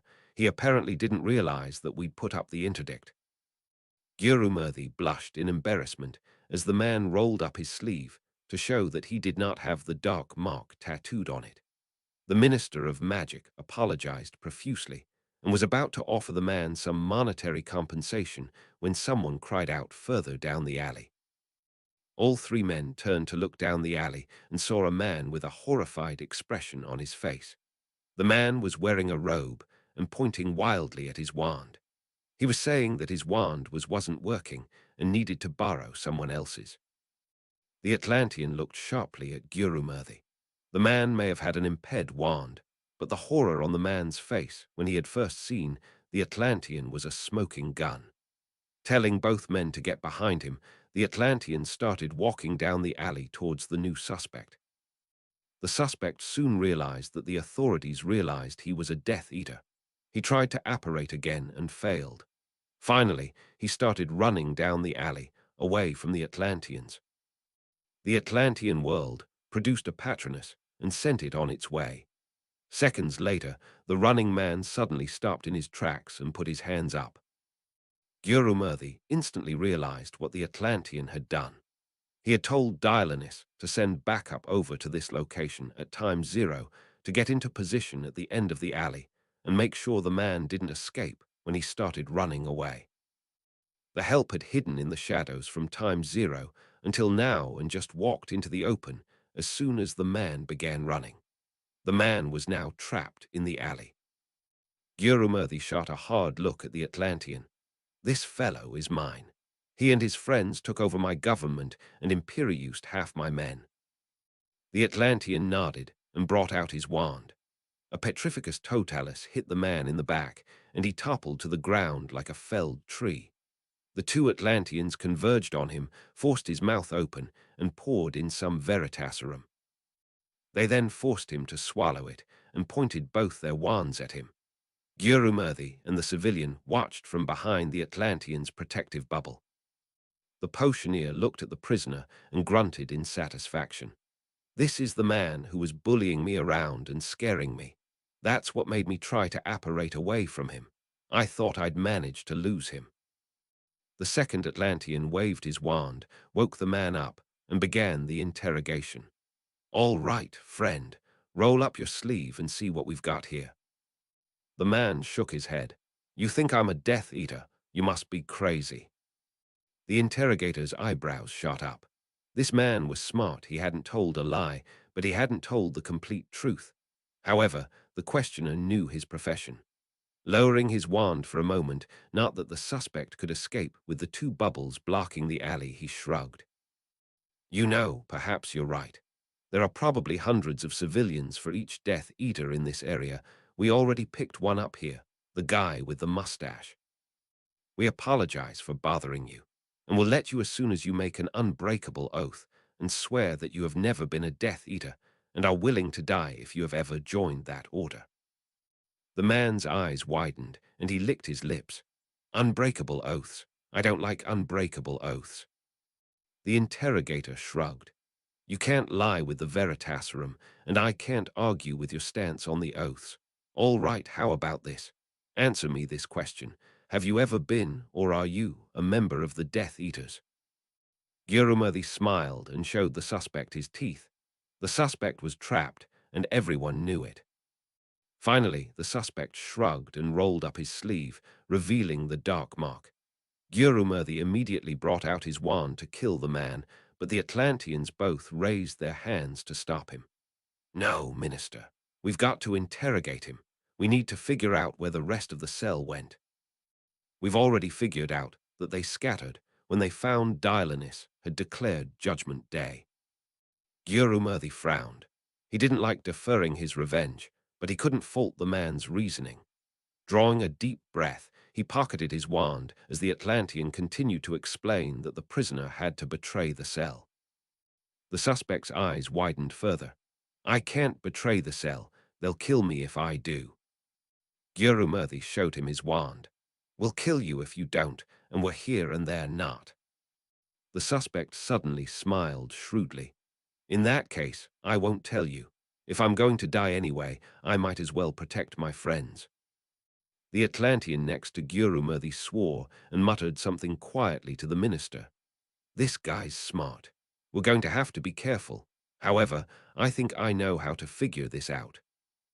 He turned to the suspect. All right, how about this? You take an unbreakable oath to serve us and renounce dark magic, and we will protect you from the Death Eaters.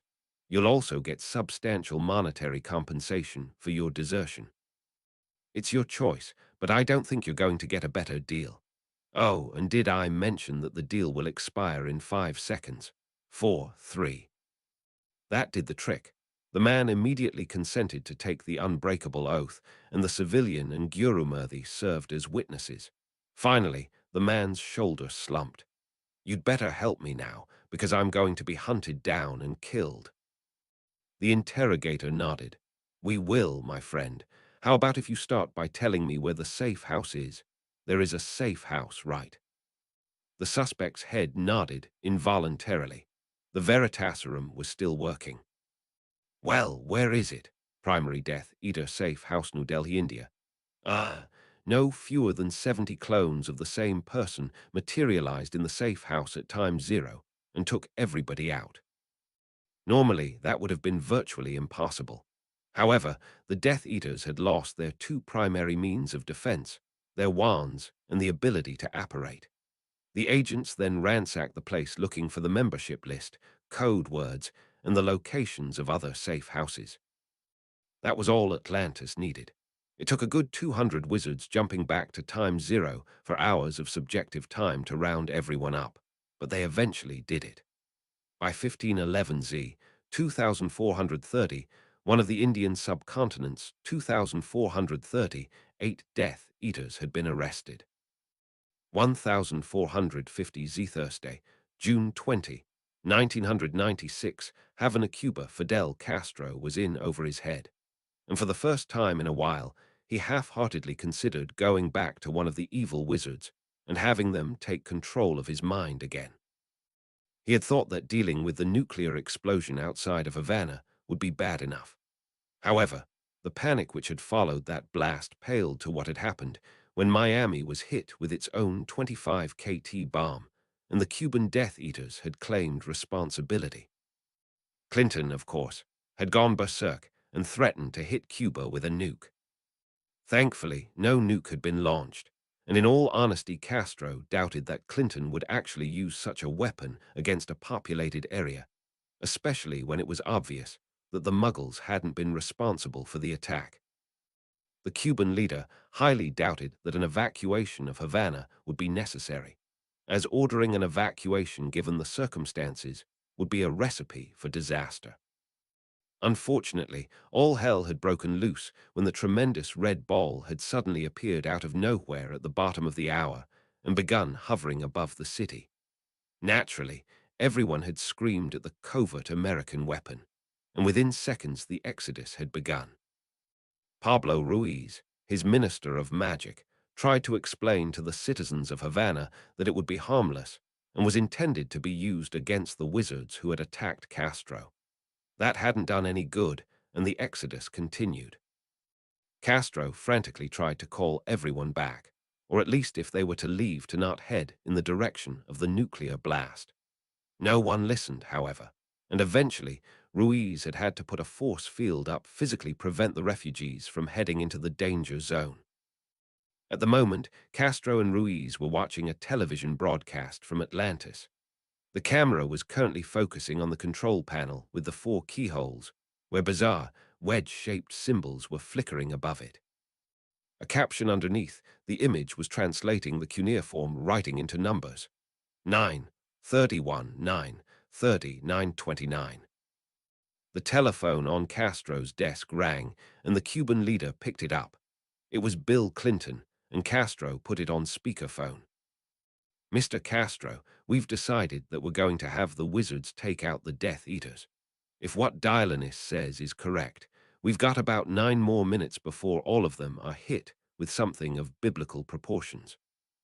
Radner here tells me that the wizards are going to be able to do what both our governments were hoping to, and do so with a hell of a lot less collateral damage. As a result, we've called off the nuclear attack and recommend that you get all your people out of the way so that the wizards can do their job." Both Cubans breathed a sigh of relief. "Thank you, Mr. Clinton. I was hoping you'd be sane about this. Unfortunately, everyone here is panicking because of that damn red ball Pablo let loose over the city. They think it's some kind of American weapon." Pablo shook his head. "It wasn't me, sir. It was DeLorean. Every Ministry of Magic automatically releases these balls when the final 30-minute countdown starts. And yes, DeLorean is right. These balls produce magical imps which disable enemy wands. Muggles will not be affected in the least." Clinton broke in over the speakerphone. "That's exactly what Radner's telling me as well. We had short-lived riots in Chicago when the CY's ball went up, but wizards Morgan Dresden and Francesca Murray handled that, along with a large group of members of Wizarding Services Corporation. We should be grateful for WSC's help, as most of the high-ranking wizards are dealing with the nuclear fallout at this point, creating giant rainstorms to quench the fires and precipitate out the fallout before it reaches Montreal or Boston." Castro felt much better. "It sounds like everyone is in agreement on this. All right, here's the plan. Pablo, is there anything you can do to wave your wand and calm everyone down? I want everyone back in this city." Pablo frowned. "I doubt it, sir. They're probably spread all over the place by now. However, that ball is going to disappear in 8 minutes, 41 seconds, and leave the city unharmed.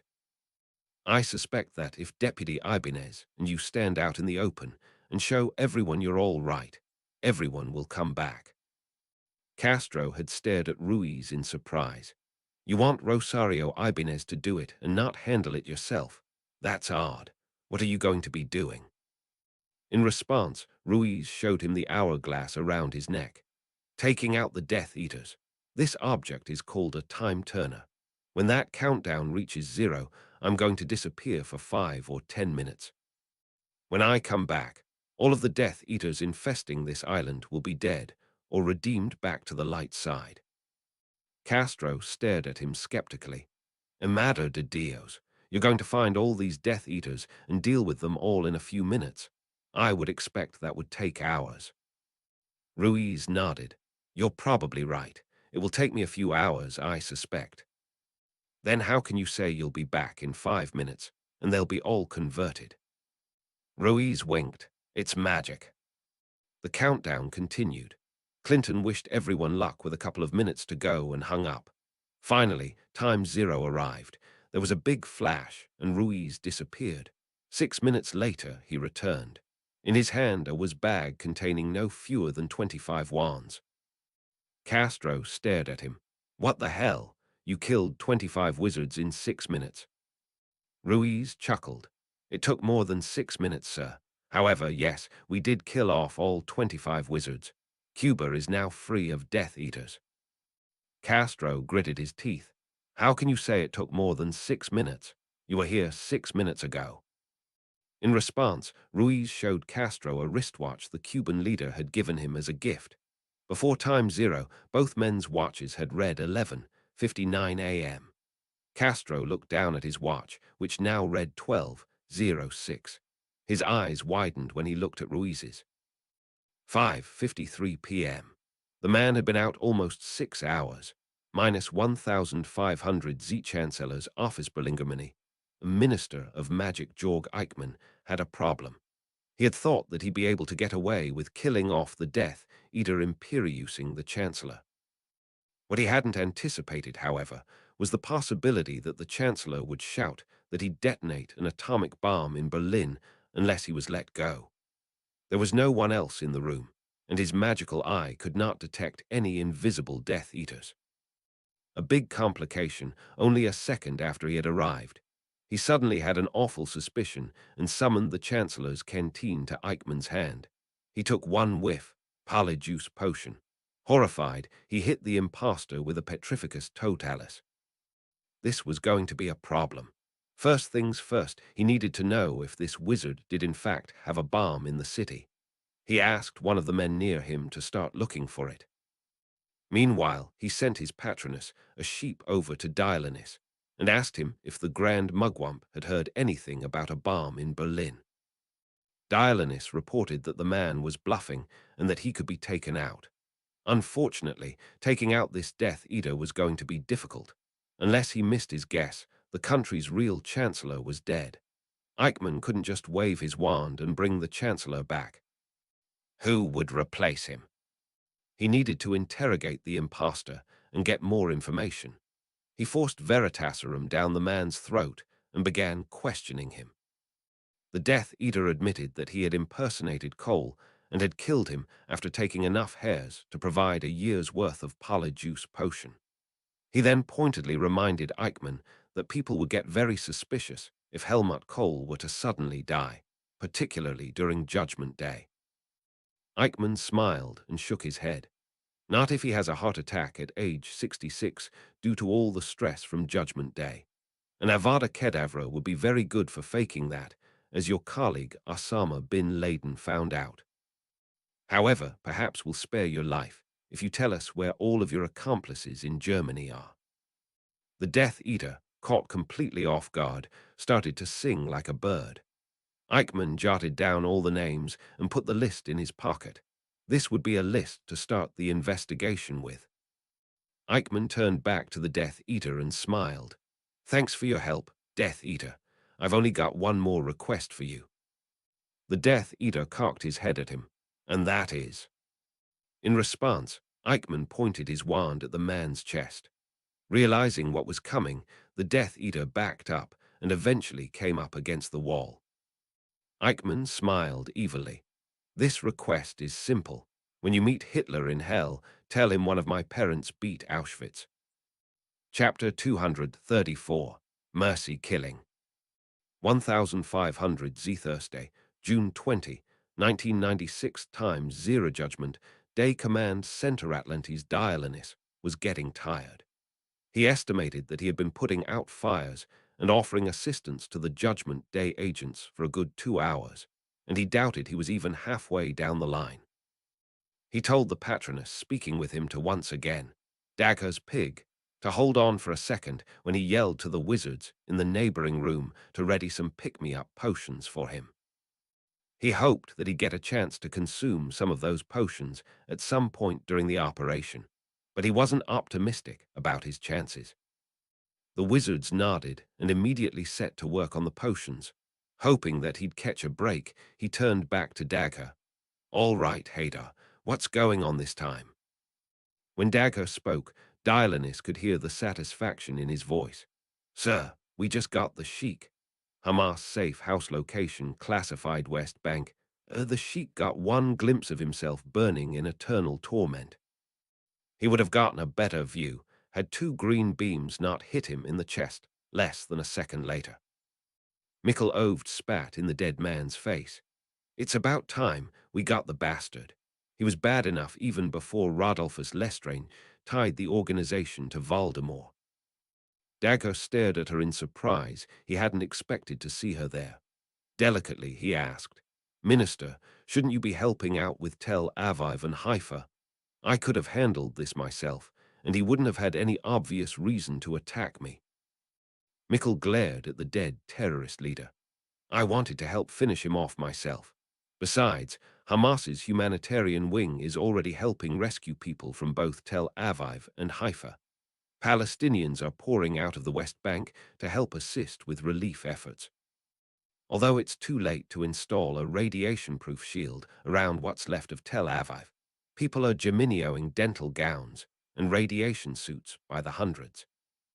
Would you believe that the ideas of geminioing the dental gowns and creating radiation-proof zones were supposedly developed by a 16-year-old Muggle-born prodigy witch outside London?" Dagger blinked in disbelief. "I'm not sure which sounds more far-fetched, everyone following the lead of some teenager with acne, or Hamas's people actually helping the Israelis. I suspect that simply knowing that the humanitarians were helping the Israelis would have likely killed off the Sheik even before we got here. Allah take me, the entire idea of having the Saudis and Israelis working together would have probably done it all by itself." Mikkel Oved nodded. "You're probably right, Minister.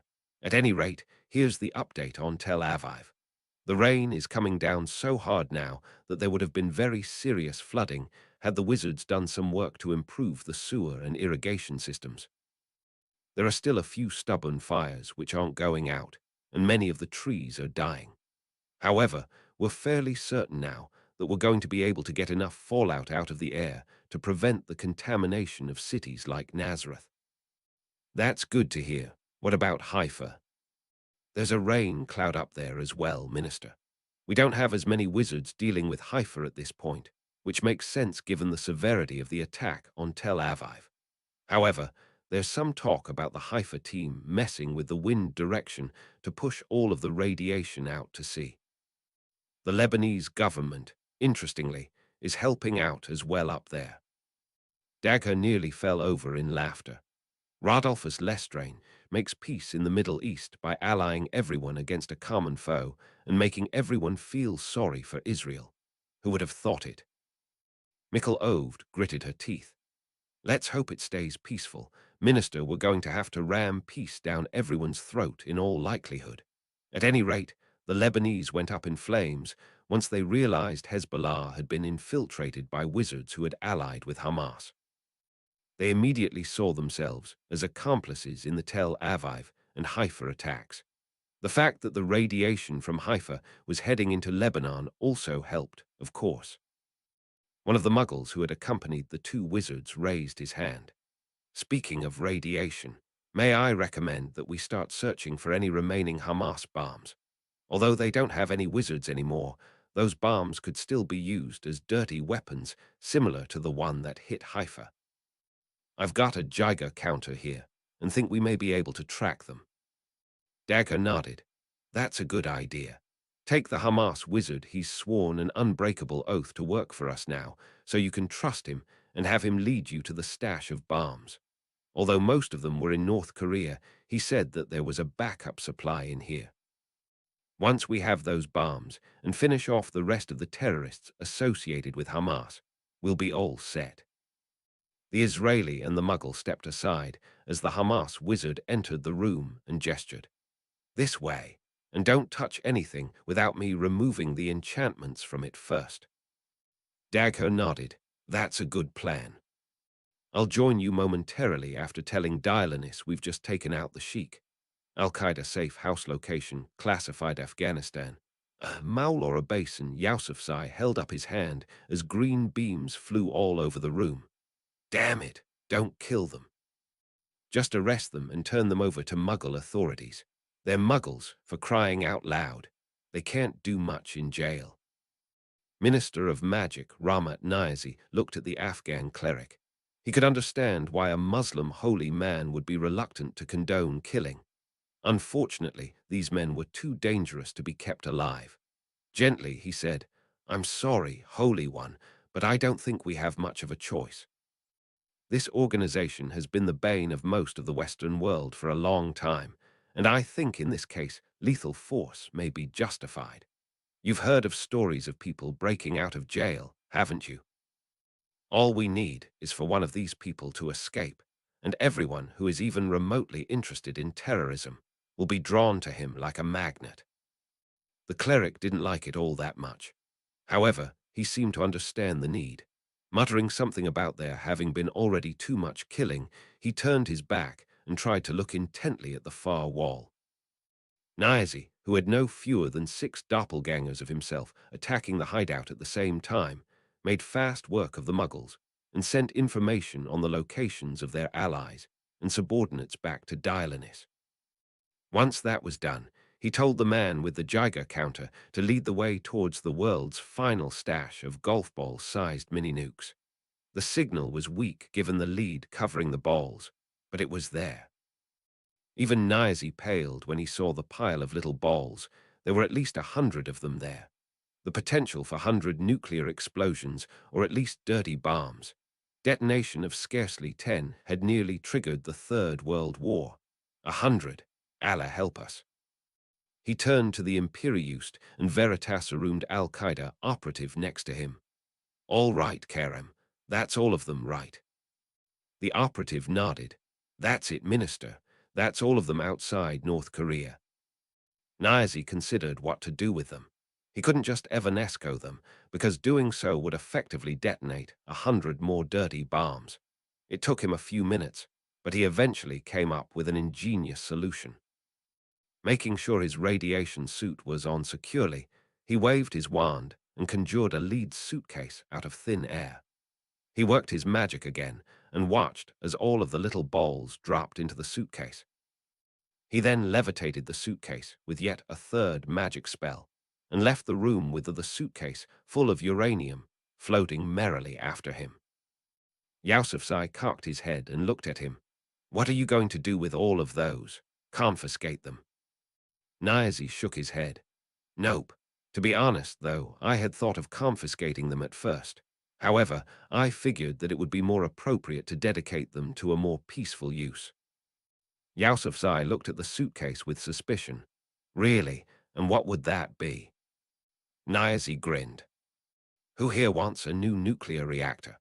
1500 Z Thursday, June 20, 1996 time, Zera Slytherin Common Room Hogwarts School of Witchcraft and Wizardry Draco Malfoy lifted his head from his book when he heard the door open and admitted Severus Snape and a slowly healing Alastair Moody. Both men seemed troubled, and Draco suspected he knew why. As far as he could tell, the Cup Horcrux was still safely hidden in the lake outside of Hogwarts. Granted, he had seen people searching for it meticulously, but he knew that there was nothing anyone could do to find it without going through Voldemort for help. Draco, of course, knew where it was, having dropped it in the lake himself. However, he couldn't speak the location to anyone. He remembered the details of the fight in Diagon Alley vividly. However, there was one noticeable exception. For some reason, he had forgotten much of the stuff which had happened in front of the vault in Gringotts. He remembered seeing an angry Snape and McGonagall dead in on the floor. The next thing he knew, he was outside the building, and helping everyone clean up the mess the assault team had made in Diagon Alley. He hadn't seen much of anyone over the past couple of days. Madame Pomfrey had looked at him and claimed that he could have been obliviated, but he couldn't imagine Snape doing that to him.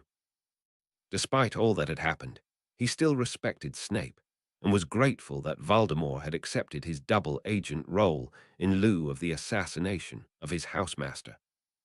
He doubted Snape and Moody would torture him to try to determine how to extract the cup from the lake. They weren't reckless enough to do that, of course.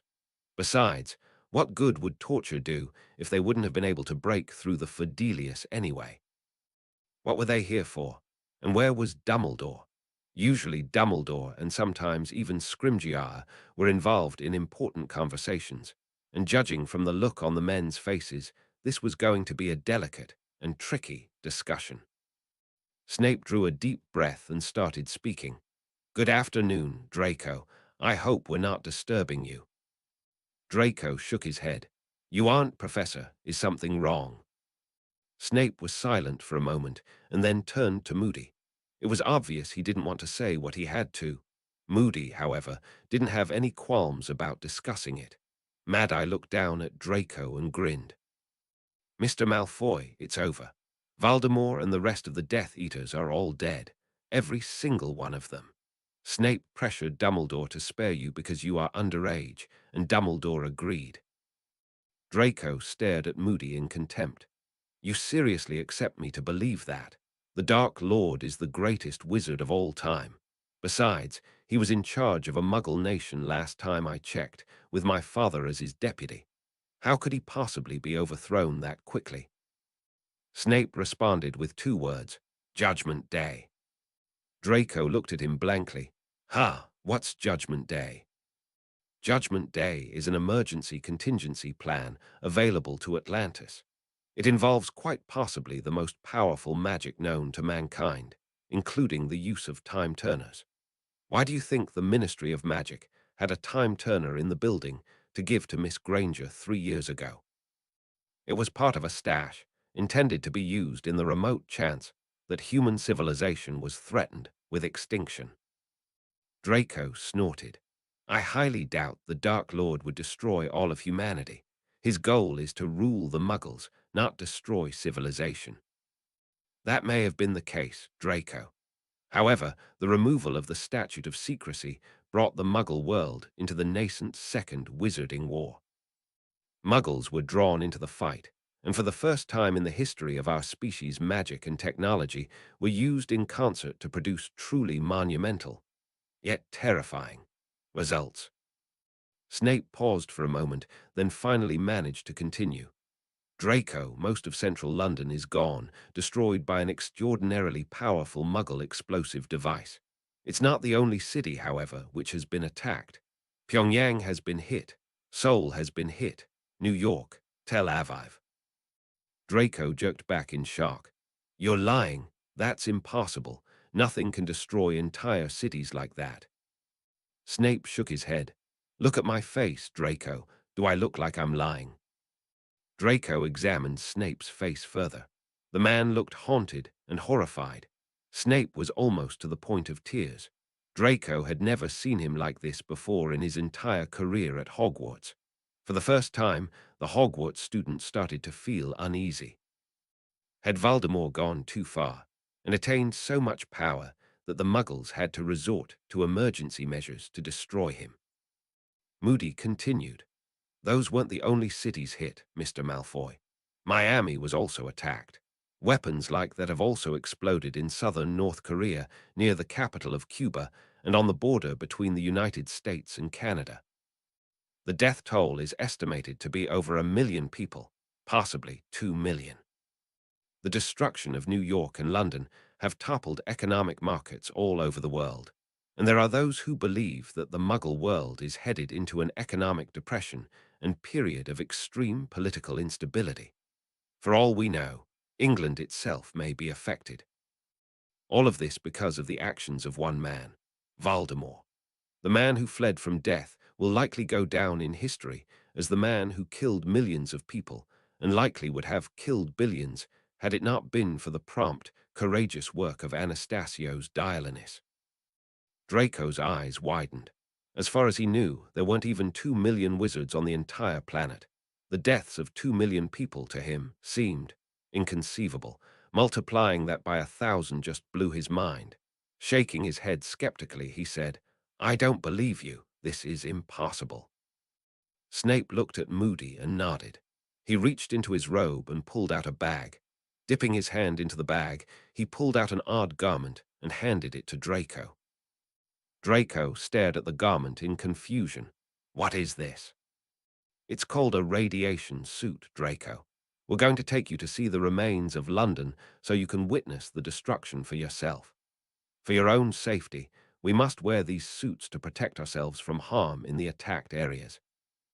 Increasingly troubled, Draco put on the suit. By the time he was finished, the two adults were already dressed. Nodding in approval and warning Draco to be prepared for a shock, Snape led Draco and Moody out of Hogwarts and off the grounds so they could apparate to London. What Draco saw would give him nightmares for the rest of his life.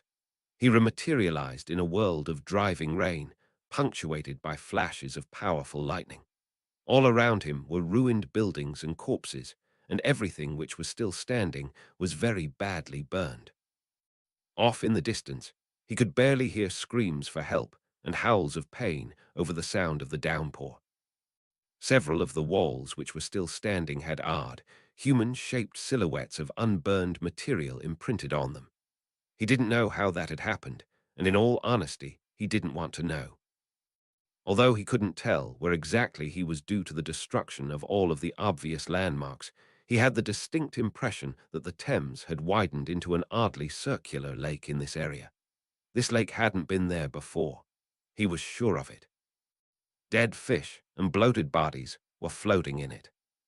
Draco heard a scream behind him and spun to see a man trying to run in his direction.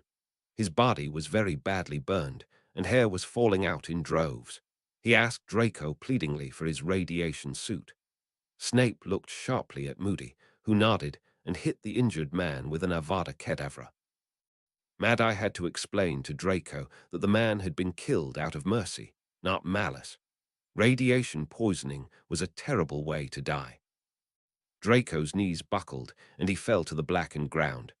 "No, dear God, no. Where's the ministry? Tell them." Moody bored on mercilessly. "The weapon exploded in the ministry, Draco. Virtually every single member of that organization is dead, as are the Queen, Heir Apparent, and the Muggle Prime Minister. Albus Dumbledore will almost certainly be elevated to Minister of Magic, albeit against his will, because he's frankly the only living wizard left in Britain with the experience and wisdom to even consider for that position." Draco looked at the man Moody had just killed and retched. He couldn't help it. Snape looked at Moody, and Moody grabbed onto Draco's arm. Seconds later, they had apparated back to outside Hogwarts. Snape told everyone to remove their radiation suits and destroy them. Once that was done, he put his hand on Draco's shoulder. "I'm sorry you had to witness that, Draco. However, you needed to see for yourself. This is what happens when an evil force mixes Muggle technology mixes with wizard magic. Magic is, as you know, a tool. Combining it with technology allows for fantastic power, but that power is also morally neutral. The human race needs to learn that power like this must be used for good and only for good. You now understand why all of the Death Eaters had to be killed. Had they been allowed to achieve their mission, Voldemort may have conquered the world only to find that every single person was dead." Draco suddenly realized something. Trembling, he looked at Snape. "Are you going to kill me? I was elevated to Death Eater status, but I didn't get the tattoo." Snape shook his head. "No, Draco. You are underage, and I believe that there is still good in you. I saw that you were ordered to kill me earlier, and you had the moral fiber to refuse to kill a man you saw as a friend or mentor. Use your ambition and power to serve the world instead of harm it, Draco. The Death Eater movement is dead. You're going to have to give up on that. Living in the past is just going to make you feel worse." Just like as at the end of the first Wizarding War, evil has turned upon itself. You are the only living Death Eater left, Draco. There is no one you need to be afraid of anymore. You can do whatever your conscience tells you now, and no one will try to attack you for it. What will my father say? Moody knelt down next to Draco and spoke to him gently. Your father's dead, son. He was killed after trying to launch a weapon similar to the one which caused the devastation in London at a city in South Korea. I'm sorry, Draco, but it's true. This was coming at Draco way too fast, and he suddenly felt lightheaded. Soon, he was surrounded by people such as Madame Pomfrey and several people from Hogsmeade. They did what they do to console him, but it did little good. He looked pleadingly at Snape. Where are Crabbe and Goyle? They're safe, Draco. They've agreed to stop fighting. They know when enough is enough. Draco burst into tears. He couldn't help it. I agree as well. This is too much. This is too much. What's going to happen to me now that my parents are dead? Who will take care of me? I'm an orphan. Snape astonishingly gave Draco a hug. I'm your godfather, Draco. From now on, you will be my son. Chapter 235. 2 million killed. Minus 1,505 Z Royal Large. Michael Heseltine, who had been whisked by a wizard to the Royal Large so he could be with Prince Andrew, listened attentively to the most recent reports. The fires are almost out in London now, sir.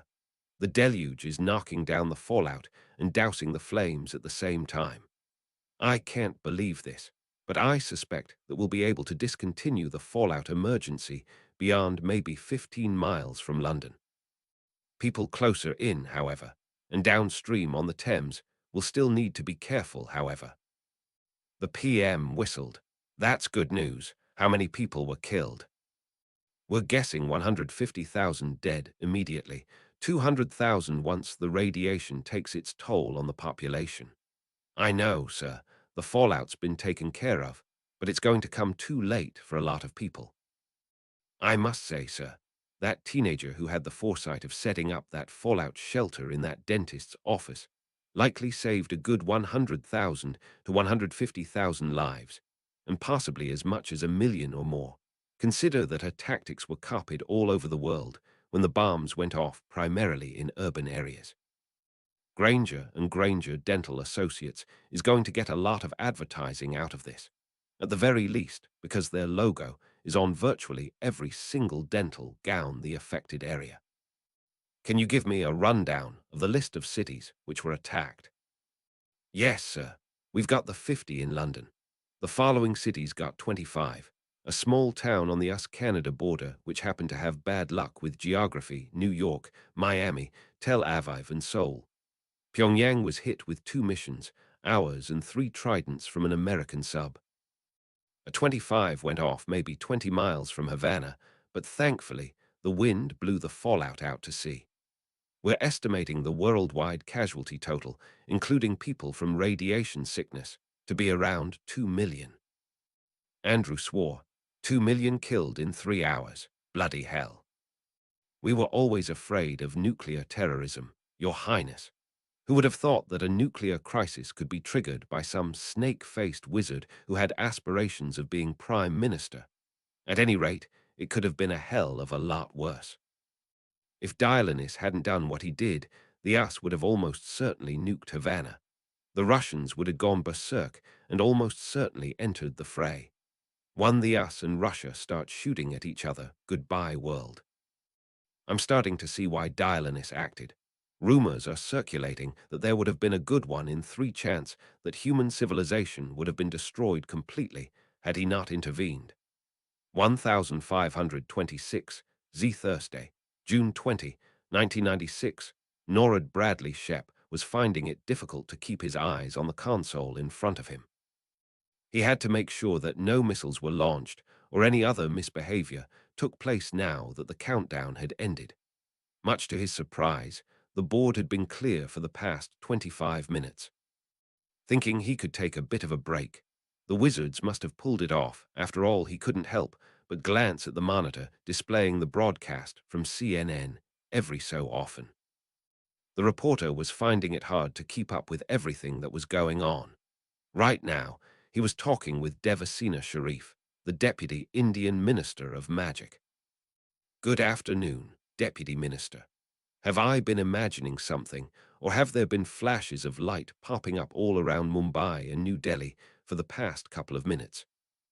People all over have been seeing strange flashes of green and gold ever since those balls disappeared. And one person has even reported seeing two copies of the same individual blasting a Death Eater with their wands simultaneously. The Indian woman spoke quickly. I don't have much time to talk. Suddenly she broke out in laughter and patted her necklace. What am I saying? I've got a time turner. I can always go back and make more time. With that in mind, I think I can spare you a few moments. Thank you, Deputy Minister. What exactly is going on here? What are all those lights, and is there any truth to the rumor that you have been able to clone yourself? The woman hesitated for a moment and shrugged. I think I can explain. I'll always be able to go back and make sure the Death Eaters and terrorists are picked up before they can act on the information. We aren't able to clone ourselves, sir. However, this device, known as a time turner, allows us to travel through time. It's only used in emergencies like this one. This allows multiple copies of ourselves to exist simultaneously. It's very much like the scenes from Back to the Future, where Marty McFly encounters his alternate self and takes care not to interact with himself. That's amazing. You're using these devices, send other copies of yourself back in time to help round up Death Eaters, ensure the element of surprise, and enhance your manpower. Correct. We take care to not interfere with our doppelgangers, as we call them, and the Death Eaters can't kill us during this mission because of the protective barrier you see around me. Besides, those big red balls you saw deactivated most of the world's wands for 30 minutes when they exploded. They're magical EMP devices. Are time paradoxes, which can destroy the universe possible then? Sharif laughed again. You've been watching too many science fiction movies. Sir, time paradoxes are possible, but they kill the time traveler at the instant he first activates the time turner. This spares the world from the ripple effects of the paradox. That's why time turners aren't used except in emergencies. In this case, however, the Grand Mugwump has determined that the threat to humanity is extreme enough to authorize the use of time turners. I see. Do you think you're going to be able to get all of these evil wizards? I'm fairly certain we'll be able to get them all, sir. After all, we have all the time in the world thanks to these time turners. Not only that, we're going to be arresting every single member of Al-Qaeda and reduce Hamas to their humanitarian divisions. We're also planning on confiscating all nuclear material left in the terrorists' hands. Hamas does humanitarian work. Yes, although they're best known for their attacks on Israel, they also do a lot of work helping improve the lives of the Palestinian people as a whole. Now, if you would excuse me, I've got more work to do. If you want, you can see me activate my time turner. The camera backed off as the woman pulled her hourglass necklace out of her robe, played with it for a minute, and tapped the hourglass. There was a big flash, and she disappeared. Shep whistled. If the wizards had the ability to travel through time and catch people by surprise, they might be able to pull this off in a matter of minutes, perhaps even seconds. For all he knew, the Death Eaters had already been rounded up. He prayed that none of the wizards was named Biff Tannen. If people started abusing those time turners, ZSBN, Dormanwegwelemstad, Curacaerdutch and Tillies, the anchorman couldn't hide his amazement. I repeat, we have reason to believe everything has been cleared up during the past half hour. I don't know how they did it, but they did. Almost all of the Death Eaters in India are dead, and Al-Qaeda and Hamas have both been completely destroyed. All of the terrorists' nuclear material has been confiscated, and rainstorms have erupted over the cities which were attacked to quench the fires and remove the fallout. It looks like Boston and Montreal may get out of this without any immediate problems. However, we're not out of the woods yet. Millions have been killed in a span of 3 hours, Many nations are devolving into anarchy, and the NYSE had fallen a good 20% between the time London was hit and the time Wall Street was destroyed. The economy has been dealt a very serious blow here, and the world has undoubtedly been changed forever. Everyone looked at me. I had just started a new job 4 months earlier. Would I be let go when the economy tanked? And what about my friends in New York and Israel? Had they managed to escape? I wondered how Clinton and Dole would respond to this. After all, there was only a little over 4 months before the presidential election. Minus 1,529 Atlantis. Astrologer Endukaku, with reporters following him in a flood, pushed open the door and barged into Dionysus's hospital room. "I'm sorry for bothering you, sir, but we've got the latest numbers from the prophecy department." Dionysus sat up. "Well, did it work?" Endukaku smiled. "Sir, we're down to 2.7%. We did it. Merlin's beard, we did it." Dionysus nodded. "That's good news. However, it's higher than I thought it would be. What are the latest threats?" "It's unclear, sir. There are indications that another magical threat may be on the horizon, but it seems far off and inconclusive. However, the fact is that the world is still in shock right now and quite unstable. The destruction of all those cities, combined with national isolationism as countries try to take stock of what happened, could disrupt the economy a great deal. We may be on the verge of a second Great Depression, and you know enough about Muggle history to know how the Great Depression helped bring Hitler to power." Dionysus nodded. "We'll cross that bridge when we come to it. In the meantime, congratulate everyone for a job well done. Bring the city back to the surface for the time being to remind everyone that we're watching and go to DEFCON 3. Right now, we're going to take a deep breath and relax. Inform the world that we will be going back to laissez-faire mode for a while." "Yes, sir." Minus 1,532 Z ruins of Pyongyang Democratic People's Republic of Korea. Sirius Black slowly came back to consciousness and found that he was aching all over his body. He tried to turn his head, but every move triggered waves of pain. Half his body felt burned, and ugly-looking welts went up and down his arm. He tried to remember what had happened. Someone must have attacked Pyongyang from the north or east, so he hadn't seen the weapon come in. He must have been caught by the blast and knocked unconscious. At least he was still alive. However, he needed help in a hurry. He scratched an itch on his head and was horrified to find his hair starting to come out. Suddenly everything clicked, and he realized what had happened to him. Radiation poisoning. Big time. The shield had prevented the shock wave from hitting him, but the radiation had hit him before he got the shield up. Even wizards couldn't make anything move faster than light.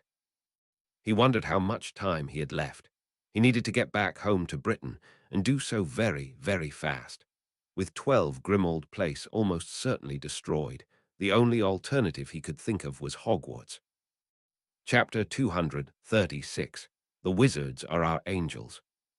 1531 Z Thursday, June 20, 1996 Air Force One Next Pav. 237.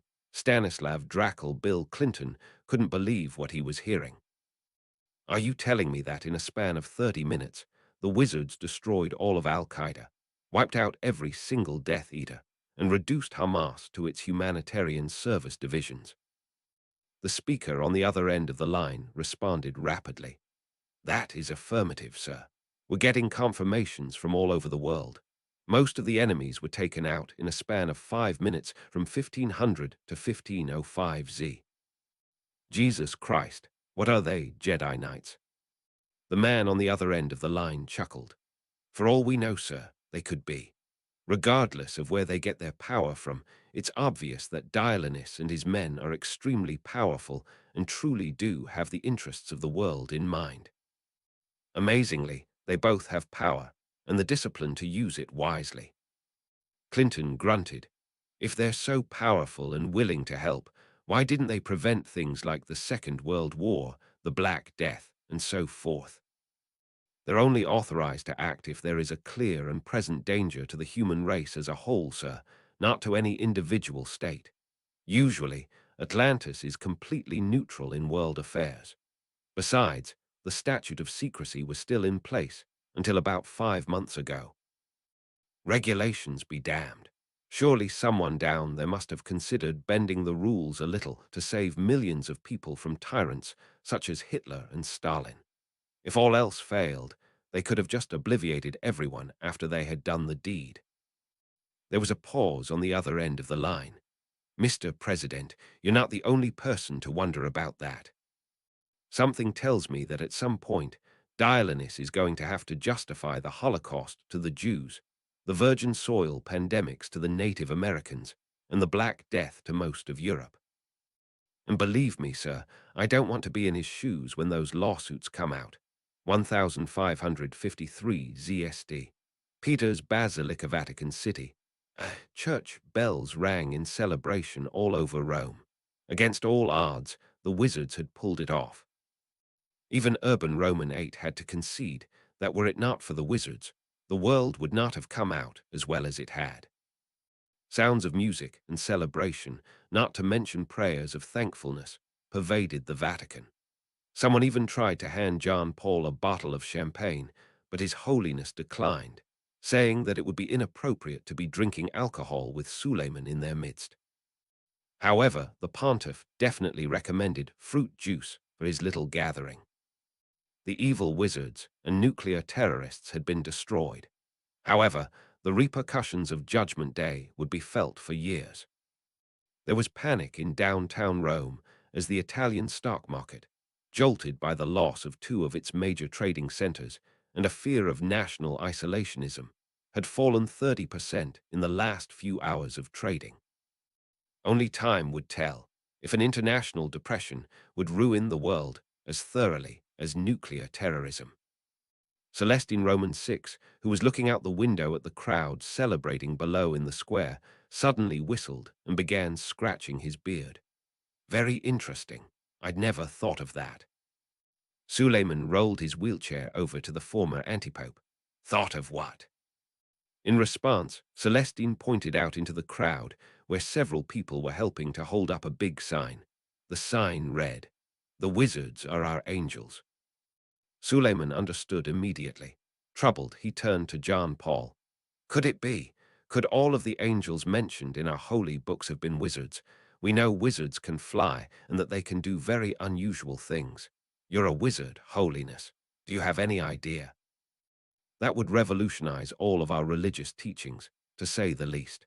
And I can't help but think that the asteroid impact Dionysus mentioned in passing could explain cataclysms such as the deluge. If that rock fell in the ocean and triggered a global mega-tsunami. John Paul stared thoughtfully out the window. I don't know, Suleiman. I honestly don't know.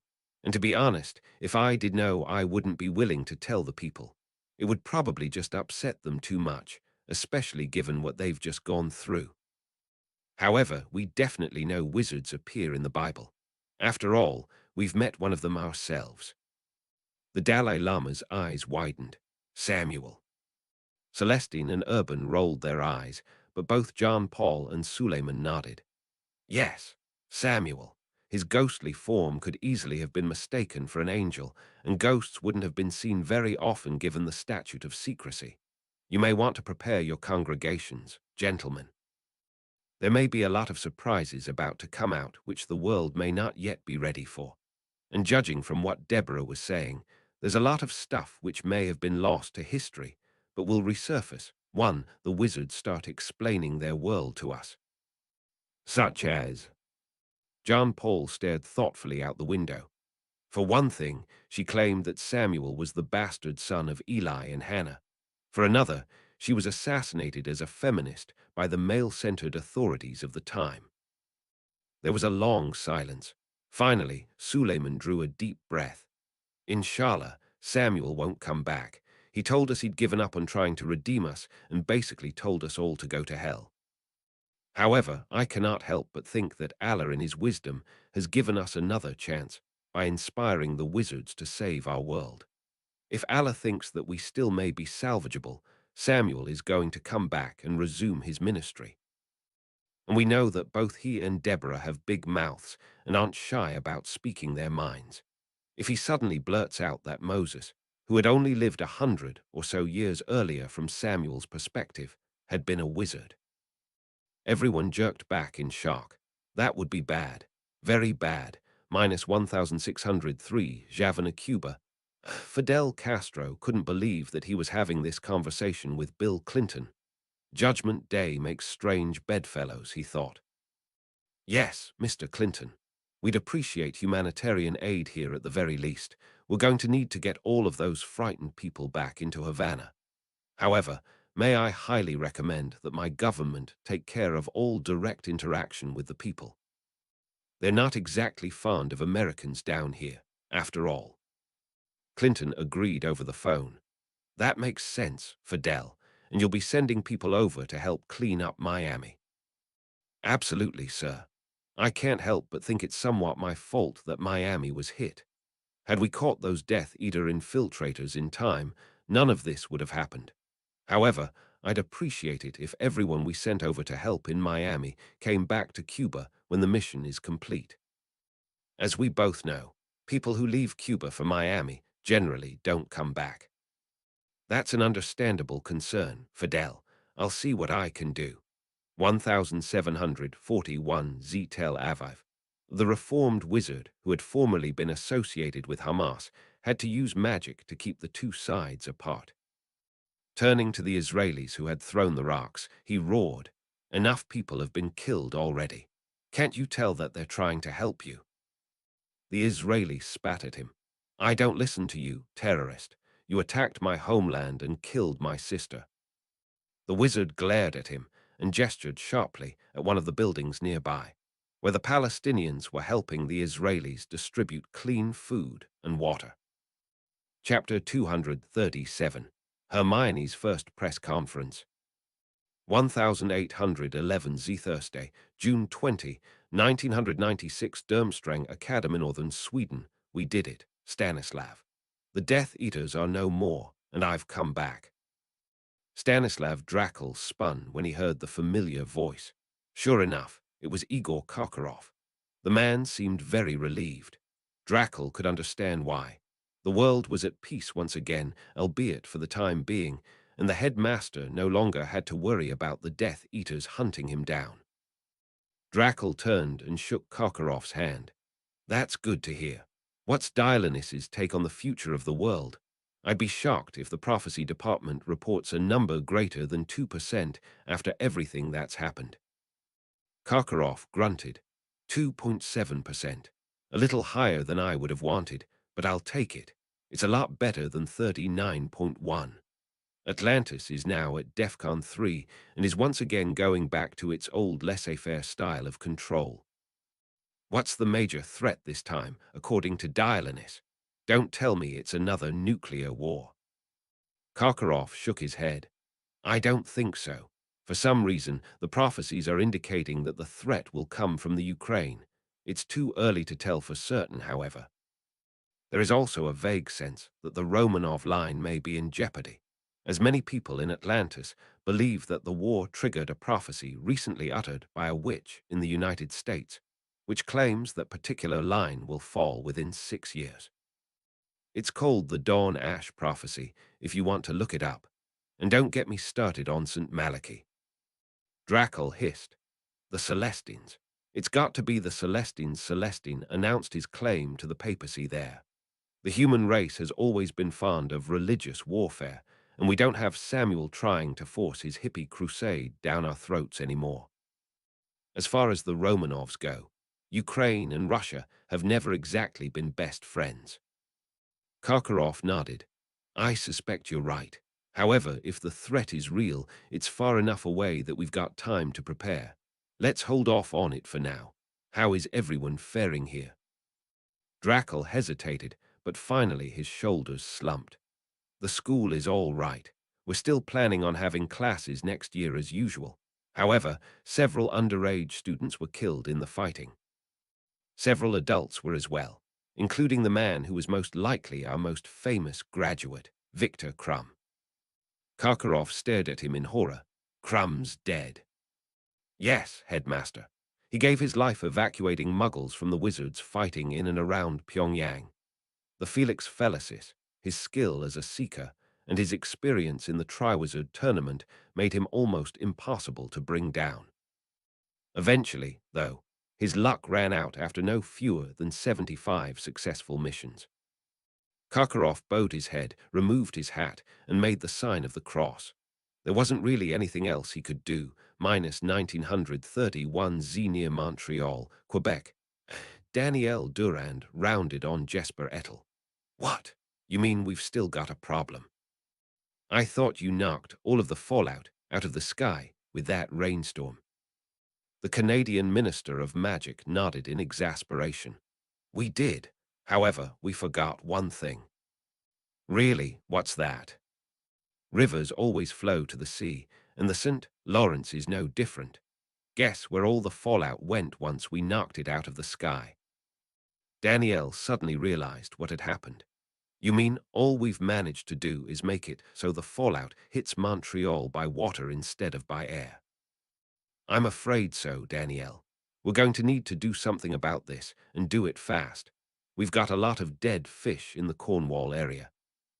A lot of dead fish. Minus 1952 Z Geneva, Switzerland. The head of the United Nations couldn't believe what he was hearing. The Koreans are about to start fighting again, after all of this. I'm afraid so, sir. We've got a lot of generals who lost friends in the nuclear explosions, and they want revenge. The Koreas may have just gone from a magical war to Muggle blood feud. The head of the Uns swore. Tell the South's Minister of Magic to send people there in a hurry and warn the committee running the North. We don't want this to start up again. Have someone declare martial law if necessary. I take it we can't ask Dialonis to help us any more now that they've gone to DEFCON 3. That is correct, sir. The head of the UN rolled his eyes. Asinine regulation, if I should say so myself. Well, if he doesn't want to play, we'll do it the old way. You have your orders. Yes, sir. 2000 Hermione's House, England. Hermione Granger looked into the flood of cameras and began to speak. Good evening. I'm Hermione Granger, a student at the Hogwarts School of Witchcraft and Wizardry who will be beginning her 6th year this September. Although I freely acknowledge that it had been my idea to protect the area with a radiation shield and start duplicating copies of my parents' dental gowns to save people, I would like to admit that I could not have done it all by myself. All I did was manage to put the operations in motion. One of the reporters raised his hand, and Hermione nodded to him. Miss Granger, are you aware that your triage techniques were adopted all over the world for dealing with fallout from the explosions? How do you feel when you realize that you probably saved millions of lives today? Hermione stared at him. Other people copied me. I had no idea. Did it work for their cases as well? I may be a bright young woman who knows a lot of spells, but I'm only 16. Surely there must be other people more qualified than me for this. What about Dumbledore? The reporter shrugged. Dumbledore may be a stronger wizard, but he isn't a Muggle-born. The point is, we're suspecting that only a Muggle-born witch would have known enough about fallout to do what you did. Muggles wouldn't know how to eliminate the radiation, and the wizards wouldn't have known what type of defense to set up, because they wouldn't have understood the nature of the threat. Had you not been a Muggle-born witch, the world would have responded to the attacks much differently and much less effectively. By demonstrating that Muggle-born wizards can benefit from both a mundane and magical education, your work has destroyed the Death Eater movement once, and for all by showing that the Death Eater's arguments are groundless. Hermione nodded. That's quite possible, sir, and I certainly hope so. After all, the Death Eater prejudice is nothing less than racism, classism, or any other form of discrimination. Chapter 238, Magical Peacekeepers. Friday, June 21, 1996, Demilitarized Zone Couriers, the United Nations peacekeeping forces were in over their heads. Although Voldemort was dead, and the Death Eaters destroyed for good, the strikes on Pyongyang and Seoul had shocked and angered many people on both sides of the DMZ. Several of these people had stars on their lapels and armies at their disposal. With all semblance of centralized command gone up in nuclear fire, each general and warlord had tried to stake his claim in the new Korean order. If necessary, he would defend his territory and motives against anyone or anything which got in his way.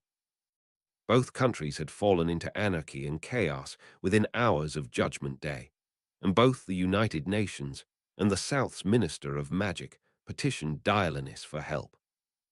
The Grand Mugwump's response had been shocking.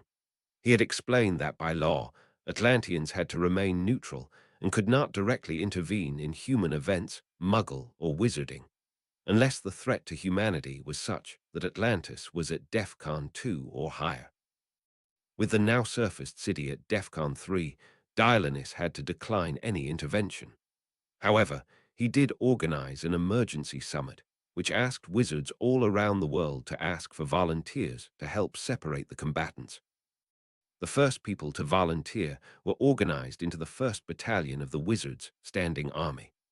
Although they came from all over the world, including faraway places like Niue, the vast majority consisted of people who had honored Stanislav Dracul's request at Durmstrang. Although the Durmstrang forces had taken several casualties during the fighting in the Koreas, over half of them agreed to be redeployed.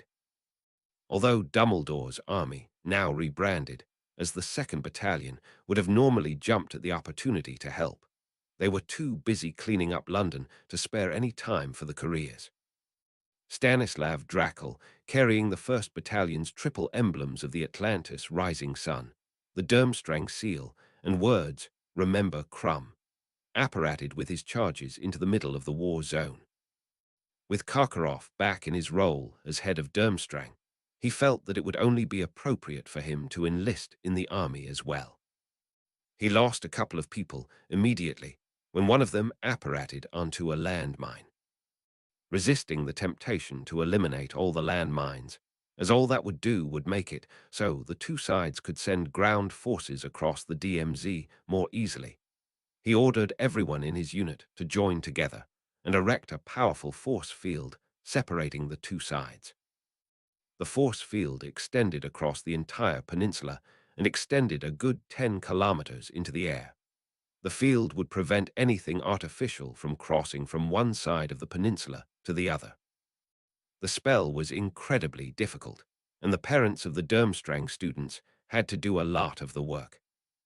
Creating a shield that high and that wide required the assistance of virtually every single wizard in the group, and Dracul was barely able to spare people to serve as lookouts and prevent the wizards from being attacked while they were casting the spell.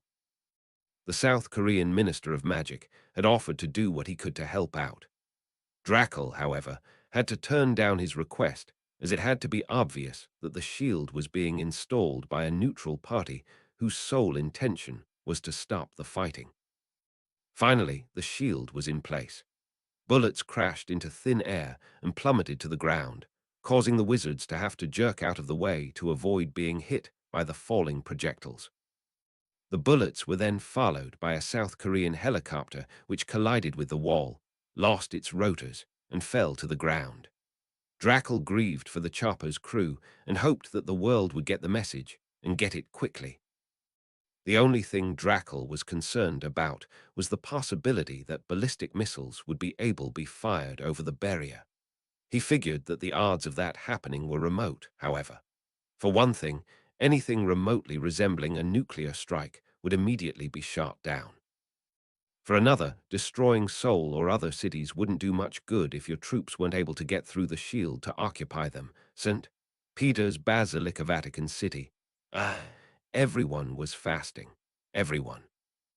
Originally announced 1 week earlier to commemorate the destruction of the Western Wall, and adopted by many of the world's faiths as a day of somber reflection, the fast had suddenly taken on an entirely new meaning after the events of Judgment Day.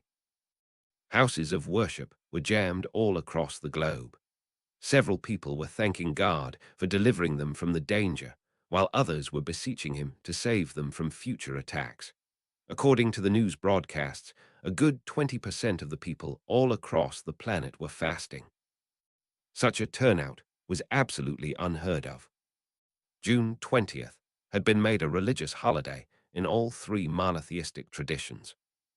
The Hebrew date of the attack, 3 Tammuz, fit in nicely with the traditional 3-week Jewish mourning period between 17 Tammuz and 9 Av, commemorating the siege of Jerusalem, which had eventually resulted in the destruction of at least one of the classical Jewish temples.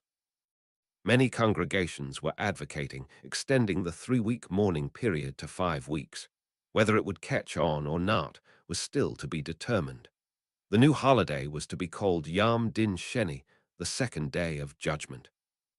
The first day, of course, was Yom Kippur, 10 Tishrei, which would always be the most serious day in the Jewish calendar. The Kohen Gadol decreed that the secular date of June 20th become a fast day where the faithful observed the customs appropriate for Ramadan. Should June 20th occur during Ramadan, believers would have to skip the evening meal that day in order to distinguish it from the rest of the days in that month. The various Christian denominations were still unsure as to how to observe the holiday. Although John Paul was leaning towards personal retreats for introspection, reflection, and personal growth similar to the lifestyle of a monk, though with no eating, only drinking, he wasn't entirely sure what a Judgment Day religious service would be like. One thing he did know, however, was that he wasn't going to allow any frivolous Midsummer's Day festivals for many, many years to come. Both Celestine and Urban agreed with that wholeheartedly. Outside of Montreal, Quebec, Canada, Jelena Kurchatova inevitably found herself in charge of the engineering aspects of the operation. She tried to explain that she wasn't an engineer, but the people shushed her and told her that even a non-engineer from MIT probably knew more about this than a wizard who hadn't gone to that school. She looked down at the river. Identifying the area with the contaminated water was all too easy. Just look for the dead fish. Well, she'd built a dam once before. It was time for her to help build another one. The big question was, where was all the water going to go? She couldn't just back up the St. Lawrence because everything upstream would flood. Furthermore, adding a dam wouldn't work because any attempt to remove the dam would result in a tidal wave, which would knock out Montreal as easily as the radiation would have. She wondered if it would be possible to call upon her MIT connections to ask some nuclear engineers or physicists for help. Naval engineers and civil engineers would also come in handy. Chapter 239. Revelio Hominum to the Rescue. Friday, June 21, 1996. Shores of Lake Scrimgeour, London, England. Once again, Harry Potter found himself surrounded by paparazzi. This time, however, he wasn't the star of the show. He had to admit that he was grateful. On the other hand, the tragedy that brought him out there more than compensated for the fact that he was no longer the center of attention. Over a span of less than 24 hours, Hermione Granger had become one England's biggest teenage celebrities. The girl who had once been called an insufferable know-it-all had applied all of her knowledge of magic and technology to do something no pureblood wizard would have ever thought of doing before: using magic to turn a large swath of London into a tremendous fallout shelter. Her prompt action had saved hundreds of thousands, if not millions, of lives. Right now, he and Ron were accompanying Hermione and Prince Andrew into the ruined area closest to Ground Zero. The wizards were doing what they could to evacuate people trapped in collapsed buildings, so that Muggle doctors could do what they could to deal with any radiation, poisoning the victims had incurred immediately after the explosion. Although the radiation was gone now, the tremendous rainstorm summoned by the wizards had washed the vast majority of it out of the air. The people closest to the Ministry of Magic would have still absorbed a tremendous dose and need medical attention as soon as possible. Ground Zero itself, of course, was completely inaccessible. The underground explosion in the Ministry of Magic had caused the parts of London closest to the detonation point to either be blasted into the air or fall into the vaporized areas underneath them. Normally, this would have excavated a large crater a mile or so across, and that crater would have become a major feature of the landscape. In this case, however, the fact that the explosion had occurred near a river had caused the crater to begin flooding almost immediately. Most of the ruins were already flooded, and the scientists expected that the water level would keep on rising for a while. When all was said and done, there would be a new lake in the center of London, one which had been created in a span of seconds. It had been unanimously named Lake Scrimgeour, after the late Minister of Magic. Harry watched as Hermione brought out her wand and shouted, "Revelio Hominum." As usual, each of the people in the group was limned with a small magical aura. He could see the auras, of course, but the Muggles couldn't. Either that, or every single cameraman, not to mention Prince Andrew, was disciplined enough to not react to them suddenly starting to glow. Suddenly, Ron shouted and pointed at a rubble pile. "Over there, there's someone alive in there."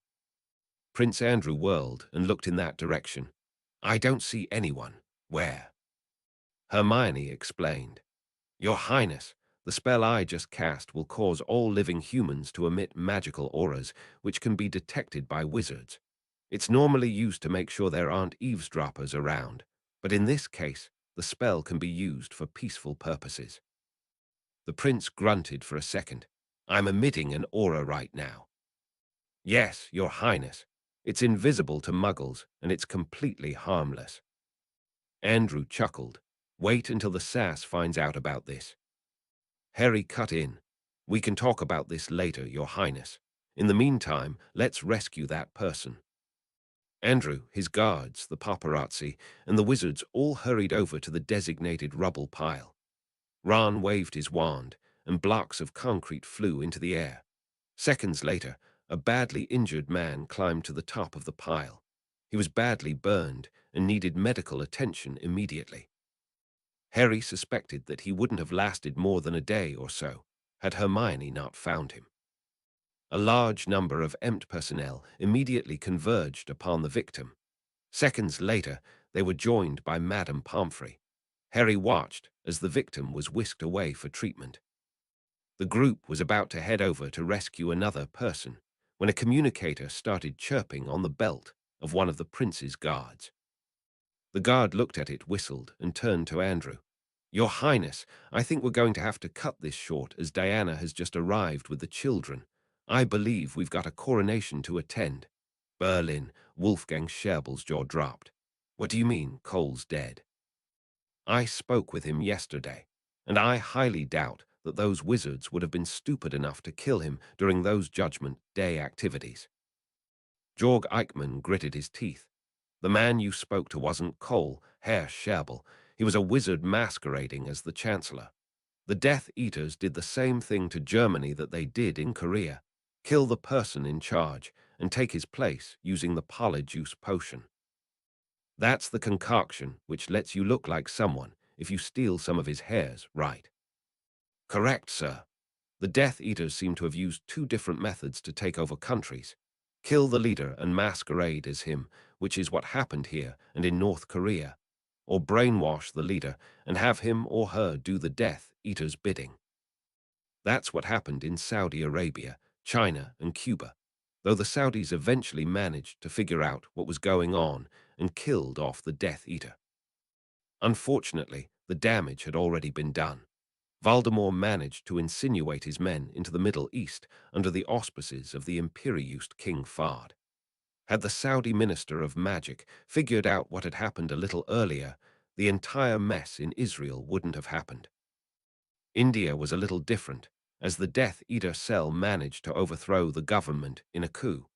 Fortunately, nothing came of that as the cell was destroyed during Judgment Day. Scherbel grunted and looked around the Chancellor's office. "I'd always wanted to be Chancellor, but I never thought that I'd be taking office after a nuclear crisis triggered by some wizard whose men assassinated Helmut Kohl." I'll see what I can do to set up an emergency government. Send for Angela Merkel and Gerhard Schröder when you're done here." Eichmann nodded. "Yes, sir, I'll do that." Scherbel looked northwest, towards England. "What's going on in England right now, Jorg? I'm hearing crazy stories about Prince William, Prince Andrew, and Princess Diana running the country. There are also rumors that some high school student saved a few million people. Who's the Minister of Magic now up there?" "The rumors are true, Herr Schröder. The Queen and Prince Charles were killed in the blast, which left the throne to Prince William. He, his brother, and Diana were out of the country at the time the bomb went off, and they immediately started heading back to Britain when they heard what had happened. Since Prince William is a minor, he turned 14 today. The palace has set up a regency board headed by Prince Andrew and Princess Diana. Andrew helped keep things under control immediately after the attack, and now that the fighting is over, Diana will likely take over as the chairwoman of the board. She's already started touting nuclear disarmament as well as the removal of landmines, and her crusade against nuclear weapons has been taken up by a former juvenile Death Eater by the name of Draco Malfoy. I get the impression that he was shocked when he saw what had happened to London and decided to return to the light side of the Force. One more thing, John Major was taken out in the blast, and Michael Heseltine is now Prime Minister. That's good to know, Jorg. Were there any other Death Eaters which have worked to redeem themselves? Yes, Herr Scherbel. The man Voldemort had insinuated into Hamas switched sides when he saw what had happened to Tel Aviv. This defector played a key role in betraying Kuri and the Al-Qaeda headquarters to the Wizards. He is currently helping the Israeli authorities rescue people and clean up in Haifa and Tel Aviv. As far as the other rumors go, the story about the teenager is in fact true. The teenager in question is a girl named Hermione Granger, a brilliant young witch familiar with both the Muggle and wizarding worlds. She's become quite popular over there. Scherbel grinned. Let me guess, they made her Minister of Magic. Eichmann shook his head. She's underage and is certainly not experienced enough for that position, sir. However, I wouldn't be surprised if she does wind up Minister of Magic at some point when she grows up. Scrimgeour, as you surmised, is dead. The two major candidates at this point are Cornelius Fudge, Scrimgeour's predecessor, and Albus Dumbledore, headmaster of the Hogwarts Wizarding School. Public opinion is firmly with Dumbledore at this point, but Dumbledore has never really wanted to leave his ivory tower. I suspect, however, that he'll change his mind once he realizes that there aren't many other options left. After all, virtually everyone who was anybody was killed when that bomb went off in the Ministry and turned downtown London into a lake. Chapter 240. The Refugees from Nowhere. Saturday, June 22, 1996, oil tanker Big Texas Central Atlantic Ocean Captain Henry Carson didn't know what to do. He had left the Middle East a few days ago with his hold full of black gold. The plan had him delivering it to one of the major ports in downtown Manhattan. That had been before all hell had broken loose, and his destination had become part of Wall Bay. The evil wizard who was running North Korea had been destroyed, which had been good. Unfortunately, all of his underlings had panicked upon hearing word of his death. As if that hadn't been bad enough, some of them were in control of nuclear weapons, and several cities had been nuked before the wizards did something to clean everything up. Carson ran down the list of destroyed cities in his mind. Although the nukes had been small, roughly equivalent to 1 or 2 Hiroshima bombs, and killed a few 100,000 people in each target, most of the cities which had taken hits were in chaos and would take a long time to recover. The targets which would have the greatest impact on the world would unquestionably be New York and London. In a span of 3 hours, a large portion of the world's financial markets had been knocked out, and the economy was already heading into a freefall. Furthermore, the unusual underground detonation of the London bomb had opened a crater in central London, which had immediately filled by the Thames and become an artificial body of water, now known as Lake Scrimgeour. The vast majority of the attacks had been Portkey groundbursts.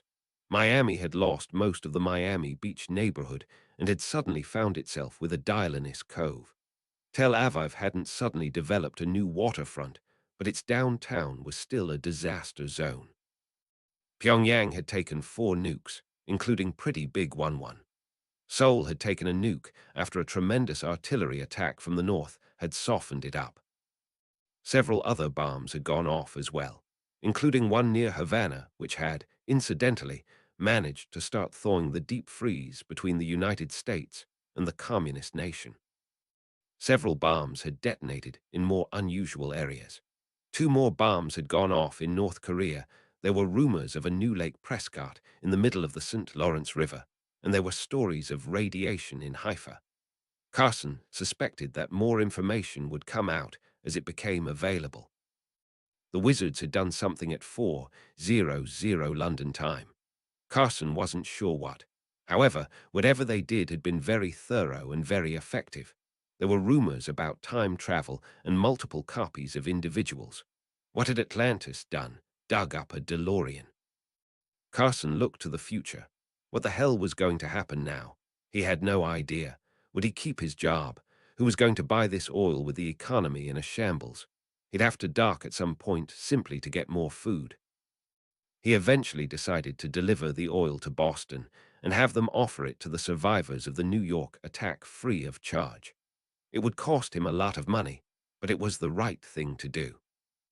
His train of thought was suddenly interrupted by the phone in the bridge. Startled, he picked it up. "Hello." It was one of his crewmen. "Captain, you're not going to believe this, but we've stumbled across something very odd. A few people on a raft." Carson frowned. "People on a raft? What do you mean?" "I mean exactly what I said, Captain. There appear to be 2 adults and a child, and they're dressed in rags from what we can tell with the binoculars. The raft seems to be made of wood. It looks like something you'd expect with Cubans defecting to the United States." "How would Cubans get into the middle of the Atlantic?" "I don't know, Captain. However, it looks like they want us to help. They're waving frantically at us and jumping up and down. I think we should rescue them. It's the right thing to do." Carson didn't hesitate. "Make it so. Can you estimate a course?" "They're about 2 miles away at 215. I don't know how they've managed to make it out this far without drowning, and I don't want to have them trust their luck much longer." Thankful for something to break up the tedium, Carson turned to his first officer and told him to set a new course and take control of the ship. He then hurried down to the lower levels to meet with the person who had reported the raft.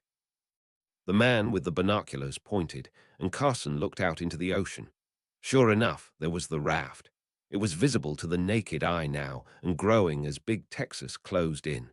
It was rectangular, 20 feet by 10 feet. The refugees had some food with them, but the captain couldn't imagine it lasting more than 3 or 4 days. It was only sheer luck that they had stumbled across his vessel. The 2 adults appeared to be in their mid-30s, and the child, a little girl, was probably 8 or so. All of them looked like they had had very hard lives. Their clothes were threadbare and tattered, and they were very emaciated. All 3 refugees began jumping up and down and hugging each other once they realized they were being rescued. Excited, and somehow managing not to capsize the raft in the process, they started hollering at Carson and his crew. He didn't recognize their language at all. That ruled out the possibility that they were Cubans. He knew Spanish. The relief and excitement on the refugees' faces, however, did need any translation. The refugees' reactions changed somewhat as his ship came up alongside the raft. Although Carson didn't really understand what the refugees' culture was like, he could have sworn that they were completely caught off guard by the sheer size of the tanker. What the hell was this? They'd never seen a tanker before. Hoping that the castaways knew sign language, he told them to sit tight and threw a life preserver over the side of the boat. The castaways looked at it for a second in confusion. The woman pointed and looked at her husband. The husband shrugged his shoulders, and suddenly Carson realized that they had no idea what a life preserver was, either. Where the hell had these guys come from, the 12th century? It took a while, but eventually he managed to explain the use of the life preserver to the castaways. The father, figuring he needed to risk the life preserver first in order to encourage his family, swam over to the life preserver and got in. Carson pulled him aboard as the two other castaways hugged each other and watched. Carson's eyes widened as the man came on board. He appeared to have a huge tattoo on his head, some kind of symbol. He had no idea what it meant. The captain quickly lost sight of it, however, as the man fell to his knees before the captain and bowed gratefully. He got up momentarily, bowed a few more times, and promptly started chattering away in his unintelligible dialect, opening his hands wide in a gesture even Carson could recognize. "I have no weapons. You can trust me." He stepped forward and kissed the captain on the forehead. Carson nodded his head in acknowledgement, and the refugee promptly started shouting at him and pointing at the life preserver around his waist, and the two people still on the raft. Eventually, all three refugees were on board. The mother reacted more or less the same way the father did, with lots of bows, open hands, and kisses. The little girl looked scared, but eventually came around when the mother spoke to her soothingly. All three of them had identical tattoos on their forehead. Was it a clan name of some sort? He looked more closely at it and didn't recognize the symbol whatsoever. It wasn't Chinese or from some other alphabet. Frowning, he drew the symbol on a piece of paper and showed it to the father. All three refugees shuddered and started talking quickly and fearfully. Who the hell were these guys? Where had they come from? Within an hour, he had managed to convince the newcomers with difficulty to go below deck and set up shop in some empty quarters. They looked absolutely elated at the beds and immediately jumped into one of them. All three of them wound up sleeping in one bed, which seemed most unusual to him. Pocketing the piece of paper with the symbol, he headed back to the bridge and brought the ship back on course for Boston. He then activated the radio and told the Coast Guard about his new guests. They said they'd bring some supplies and a rescue helicopter over as soon as possible.